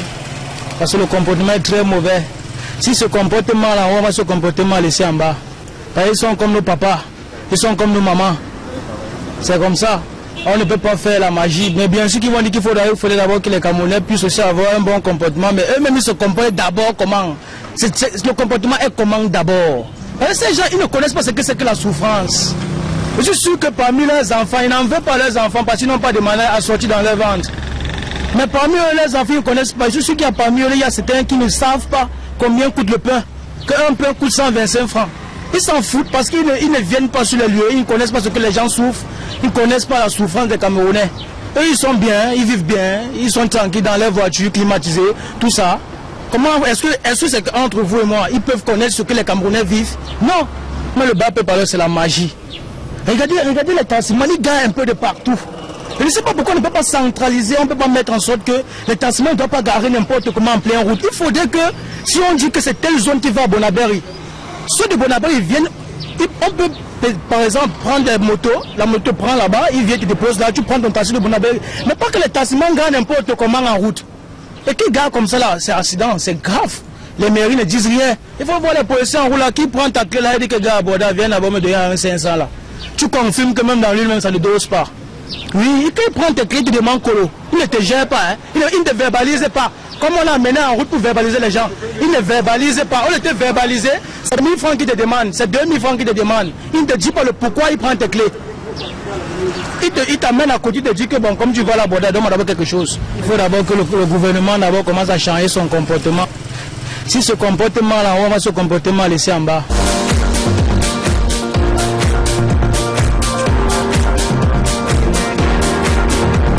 Alors on va trouver un dénominateur commun à cette interpellation du compatriote qui fait ici référence au pouvoir public, aux dirigeants qui semblent sourds, qui sont dans une forme de surdité face aux problèmes du petit peuple. Cela nous rappelle un peu un cas qui s'est passé en France à l'époque avec l'ex-UMP devenu parti les Républicains aujourd'hui. Et là il y avait une femme politique, Nathalie Kosciusko-Morizet, qui interviewait sur une radio, demandait quel est le prix de la baguette de pain en France. Elle a eu du mal à donner le prix exact de cette baguette de pain, et pourtant elle se réclamait à l'époque de la droite sociale, la droite qui évidemment avait du cœur pour l'écologie et toutes les valeurs qu'on peut y mettre d'accord. Donc lorsqu'on écoute ce compatriote, on sent qu'il y a quand même un malaise, il y a une rupture entre ce peuple qui souffre et ce pouvoir qui est de plus en plus donc sourd à ces problèmes. Bobo Bengan. Oui, absolument. Pour Kosciusko, il faut savoir que c'est son papa qui nous a menés dans la situation où on il y avait la crise anglophone.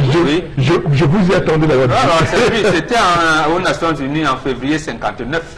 Voilà, bon. Nathalie Kosciusko-Morizet, voilà, effectivement. Oui, non, c'est pour dire quoi, il y a une expression que nous aimons utiliser ici, même quand on nous traite de bavardologues. Il y a une proximité aérienne entre nos dirigeants et le peuple. Ils ne savent pas, connaissent pas nos problèmes. Ils ne connaissent pas nos problèmes, donc malheureusement c'est ça qui aboutit à cette interpellation de nos citoyens, de nos concitoyens. Et comme on dit, il faut quitter les choses avant qu'elles ne vous quittent. Et quand les gens ne veulent pas quitter, il faut qu'on les enlève pratiquement. Nous sommes dans une année électorale, qu'on continue à s'inscrire sur les listes électorales et qu'on choisisse les dirigeants qui seront plus proches de nos réalités. Mais cela n'aurait pas été le cas. Bombok, nous avons deux cas. On a le cas d'un fidèle richissime homme de Banjul qui est aujourd'hui dans les géos et qui lui aussi ne connaissait pas le prix. Mais n'allons pas seulement en France, qui ne connaissait pas le prix du pain parce qu'il est avec une cuillère en argent dans la bouche. On a juste à côté de lui un maire qui est en pleine campagne et dit qu'il ne connaît pas où est situé le Banga Congo. Il dit qu'il croyait que c'était d'un Banga de ce côté, alors que c'était dans sa circonscription.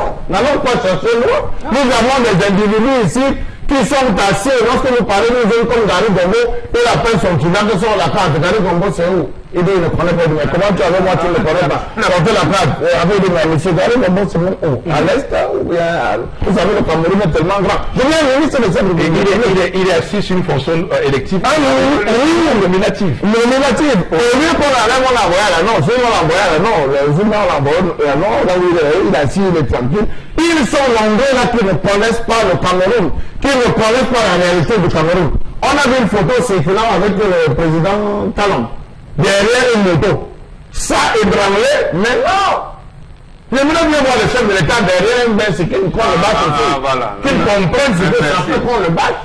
J'aimerais bien voir le ministre des Transports entrer dans un véhicule content et qui tombe en panne entre Douala et Petit Mango, qui reste là un peu tout uni. Il voit ce que les gens ont dit pour prendre les bonnes décisions. Oui. Ils ne connaissent, ce sont des étrangers. S'il faut vous parler de la marraine des Loire, vous parlez de la Seine, vous parlez de... Ils vont vous parler parce qu'ils connaissent leur propre pays. Ils savent combien coûte le pass Navigo en France pour effectivement dans le métro Paris. Allez voir, j'ai eu une discussion un jour par un ami de voir le domicile d'un ministre des PME de ce pays. Je vous assure, il n'y a rien de Camerounais. Il n'y a même pas un truc camerounais dans sa maison. Tout est importé. Est-ce que c'est normal qu'un précédent ministre de PME dans un pays n'a même pas la chaise pour faire organiser camerounais? L'actuel ministre Chalabel.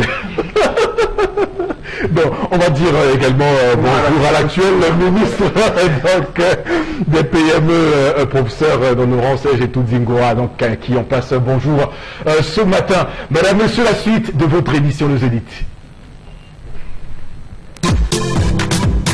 À chacun de nous sa chance dans la vie. À vous tous, venez cette chance inouïe de finalement changer votre vie. Restez actifs, c'est tout, ça suffit. Sans jouer, on ne peut pas gagner. Faut y aller pour pouvoir être premier. Finalement, acheter tout ce qu'on a rêvé. N'importe qui peut y participer. Égalité, opportunité. Vive la vie du loto. Et donc, pour en parler ce matin, nous accueillons sur le plateau B, évidemment, Ingrid et Tandy, qui va nous parler donc de cette participation de Premier Bet au Festival Fomaric. Bonjour, bienvenue. Bonjour Eric, bonjour à tout le plateau du Zénith, bonjour également à tous ceux qui nous regardent à la maison. Alors, en tant que sponsor officiel du concours Miss et Master Loto Super 4 Fomaric, où en êtes-vous, Ingrid? Alors Eric, nous sommes rendus au quart de finale de notre prestigieux concours Miss et Master Loto Super 4 Fomaric 2018. On rappelle qu'on a déjà eu la phase de présélection sur la page Facebook du concours. Donc on a sélectionné 30 candidats au total, 15 Miss et 15 Masters. Ils seront donc soumis au quart de finale ce soir du côté du village du festival Fomaric à Campbell Bepanda. Donc à l'issue de ce quart de finale, on retiendra 20 personnes, 10 Miss et 10 Masters qui seront donc en demi-finale le 2 mars prochain et la grande finale qui est prévue pour le 10 mars prochain, toujours au village du festival. Donc le concours se porte bien. Miss et Master Loto Super 4 cagnotte, c'est bien sûr une grande première pour Premier Bet de sponsoriser un tel événement et je vous assure que c'est vraiment exceptionnel. Alors on rappelle que Eric, ceux-là qui auront la chance d'être couronnés Miss et Master Loto Super 4 Fomaric 2018 auront la chance de remporter un chèque de 300 000 francs CFA chacun, la Miss et le Master, et parce que Premier Bet se veut une entreprise citoyenne, en dehors de l'aspect physique de ces candidats, on veut leur offrir une opportunité professionnelle. C'est pourquoi Premier Bet, à travers l'Auto Super 4 Cagnotte, offre également un contrat à durée déterminée à la Miss et au Master. Donc, ils auront tous les deux un CDD qui pourra se transformer plus tard en CDI si bien sûr ils ont tous les atouts qui leur permettront de traverser cette étape de CDD là. Donc c'est vraiment une grande opportunité professionnelle que Premier Bet offre comme ça à tous les candidats du concours Miss et Master Loto Super 4 Cagnotte. Et on rappelle que le quart de finale c'est ce soir au village du festival, sans oublier la journée de demain qui sera bien évidemment une journée exceptionnelle pour Premier Bet car c'est notre journée de folie au festival. Et justement, parlons-en, quelles sont les articulations qui vont meubler la journée de folie de Premier Bet au festival Fomaric, Ingrid? Alors ce sera une journée tellement exceptionnelle, on rappelle à tout le monde que vous pouvez vous rendre de ce côté-là, visiter d'abord notre stand, et bien sûr à tous ceux-là qui sont âgés de 18 ans en plus, parce que les produits de Premier Bet sont interdits à tous ceux-là qui sont âgés de moins de 18 ans. Alors parlons maintenant de la journée de folie, elle sera meublée par plusieurs articulations. On aura tout d'abord des quiz qui permettront à tous ceux qui sont présents de remporter de magnifiques lots surprises. On aura un concours de danse, Eric, sur la musique du Loto Super 4 que vous connaissez. On aura également le meilleur interprète de la chanson du Loto que vous connaissez bien sûr. Ouais. Et bien évidemment, on aura un comédien et un musicien qui seront là pour égayer la foule. Mais le clou de cette journée, ce sera donc 5 tirages, 5 mini-tirages au sort que l'on fera dans notre stand pour permettre à tous ceux-là, à tous les parieurs du Loto Super 4 Cagnotte de remporter 5 écrans plasma. Je ne vous dis pas le nombre de pouces, c'est une grande surprise. Ah oui, ça donc, ceux qui seront présents, ceux-là qui sont éligibles pour gagner ces écrans plasma, ce sont les 48 premières personnes qui vont valider le plus de tickets Loto Super 4 Cagnotte. Ils auront donc accès à un numéro qui leur permettra de participer à ce magnifique tirage. Tout à fait. Et donc, quelle innovation connaît le produit, le Loto Super 4 en ce moment? Alors en ce moment, on essaye de satisfaire toute la clientèle, Eric. On essaye d'apporter beaucoup plus de choses pour que notre clientèle soit vraiment satisfaite. C'est la raison pour laquelle on a essayé d'écouter leur plainte. Ils n'avaient pas la possibilité de valider les tickets de Auto Supercard pour ces personnes-là qui finissent le travail à 17h, à 19h. Ils n'avaient plus la possibilité parce qu'on arrêtait les ventes du Auto Supercard sur cagnotte à 18h55. Maintenant, vous avez la possibilité de valider vos tickets de l'auto jusqu'à 20h précises. Donc jusqu'à 20h, vous pouvez donc valider vos tickets de l'auto Super 4 cagnotte. Comme aujourd'hui par exemple, on a une magnifique cagnotte de 17 millions et 800 000 francs CFA. 17 millions et 800 000 francs CFA. Donc entrez dans la course au multimillion en cette journée jusqu'à 20h précises. Validez vos 4 numéros compris entre 1 et 48 et remportez-moi cette cagnotte 17 millions et 800 000 francs CFA s'il vous plaît. Voilà. Et puis donc cette précision importante à faire avant de sortir, interdit au moins de 18 ans, jouer responsable. Merci beaucoup Ingrid. Merci Eric, merci à tous les parieurs et on vous attend au Festival Fomaric dans le stand Premier Bet. Bonne week-end à tous. À chacun de nous sa chance dans la vie. À vous tous, venez cette chance inouïe de finalement changer votre vie. Rester actif, c'est tout, ça suffit. Sans jouer, on ne peut pas gagner. Faut y aller pour pouvoir être premier. Finalement, acheter tout ce qu'on a rêvé. N'importe qui peut y participer. Égalité, opportunité. Vive la vie du loto. Voilà la suite de cette émission avec vous Florazé pour quand même prendre quelques messages qui nous sont envoyés. D'ailleurs les gens se attendent avec impatience qu'on puisse rendre leur message à l'antenne et c'est ce que vous allez faire tout de suite. Évidemment. Monsieur Fondi n'a pas le charisme d'un chef d'État et incapable pour gérer une grande nation comme le Cameroun. L'auteur est aussi l'auteur de non-changement du président de la République depuis le 1er mars 1992 par la non-participation du SDF aux élections législatives de 92 ainsi que ses actions nocturnes avec le parti au pouvoir pour avoir ces 4 sénateurs dans les régions de l'Ouest et de la Damawa. Sa Majesté Choc Pilonga qui 14 sénateurs. Non, franchement... ça ne peut pas permettre qu'on traverse l'histoire. Tout à fait. Bon. Frondi a boycotté les législatives du 1er mars 92, c'est vrai. Mais qu'ont fait ceux qui ont participé? Voilà. Qu'est-ce qu'ils ont fait? L'UNDP, l'UPC, le MDR avaient la majorité absolue pour prendre le pouvoir. L'ont-ils fait? Qu'a été le comportement de Bello, de Kodok et de d'Alcoolé d'Aïssala? Laissez le SDF tranquille. Et précisément, le SDF a donc prouvé que en venant à la présidentielle de la même année, il a pu avoir un large consensus et gagner même la présidentielle. Malheureusement, on ne l'a pas déclaré vainqueur. Jusqu'aujourd'hui, pourquoi le SDF tient-il le haut des pavés? Toujours premier au niveau des législatures, des municipales partout. Donc on n'accuse pas en traversant, mais il ne faut pas traverser l'histoire. Et moi je pense même que c'était bien pour le SDF de ne pas aller aux législatives. Tout à fait. 1992. Alors, et sur le point précis du charisme, comment on mesure le charisme lorsqu'il dit de Fondi qu'il n'a pas le charisme pour gérer le Cameroun? C'est quoi? Néanmoins, n'a pas une proximité aérienne. Voilà, tout à fait. D'ailleurs, je trouve particulièrement charismatique que bien de présidents sur le continent africain, qu'on voit autour de nous. 79, quand il prend la tête de PWD de Bamenda, quelques temps après 85, il tape Achidi Achou comme président de la section RDPC. On a dit, de quel charisme on veut? C'était bien un petit libraire qui venait casser ceux qui étaient dans la haute fonction de Kassik, qui avait même été à l'université et tout.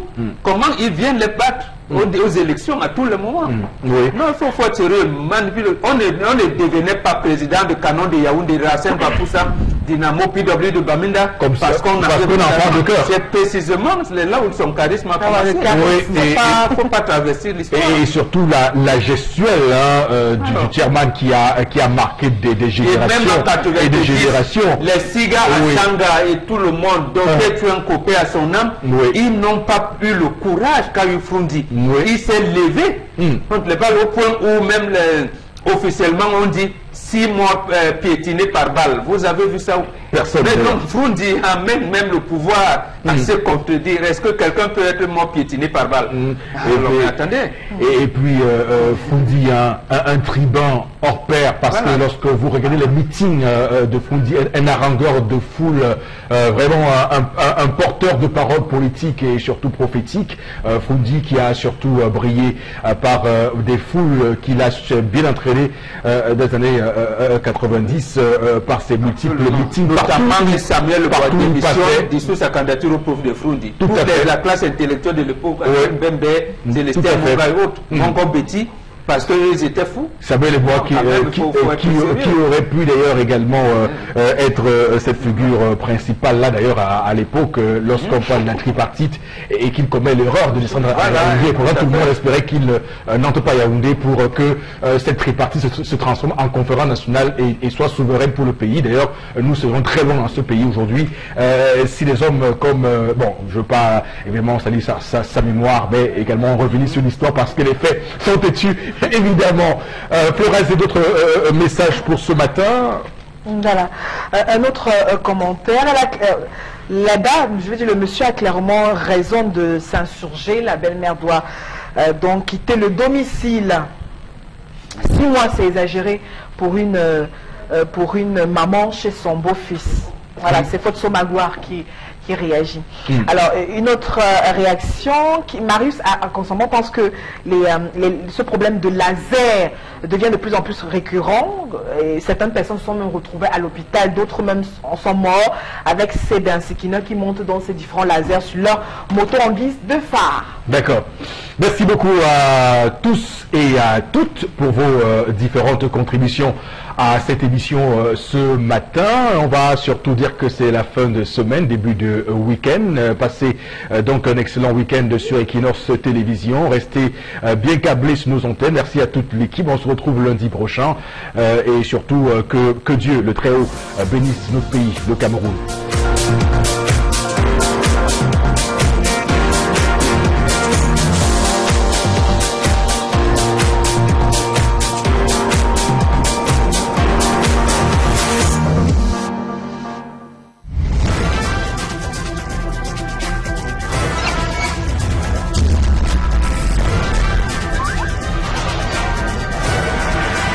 Equinox.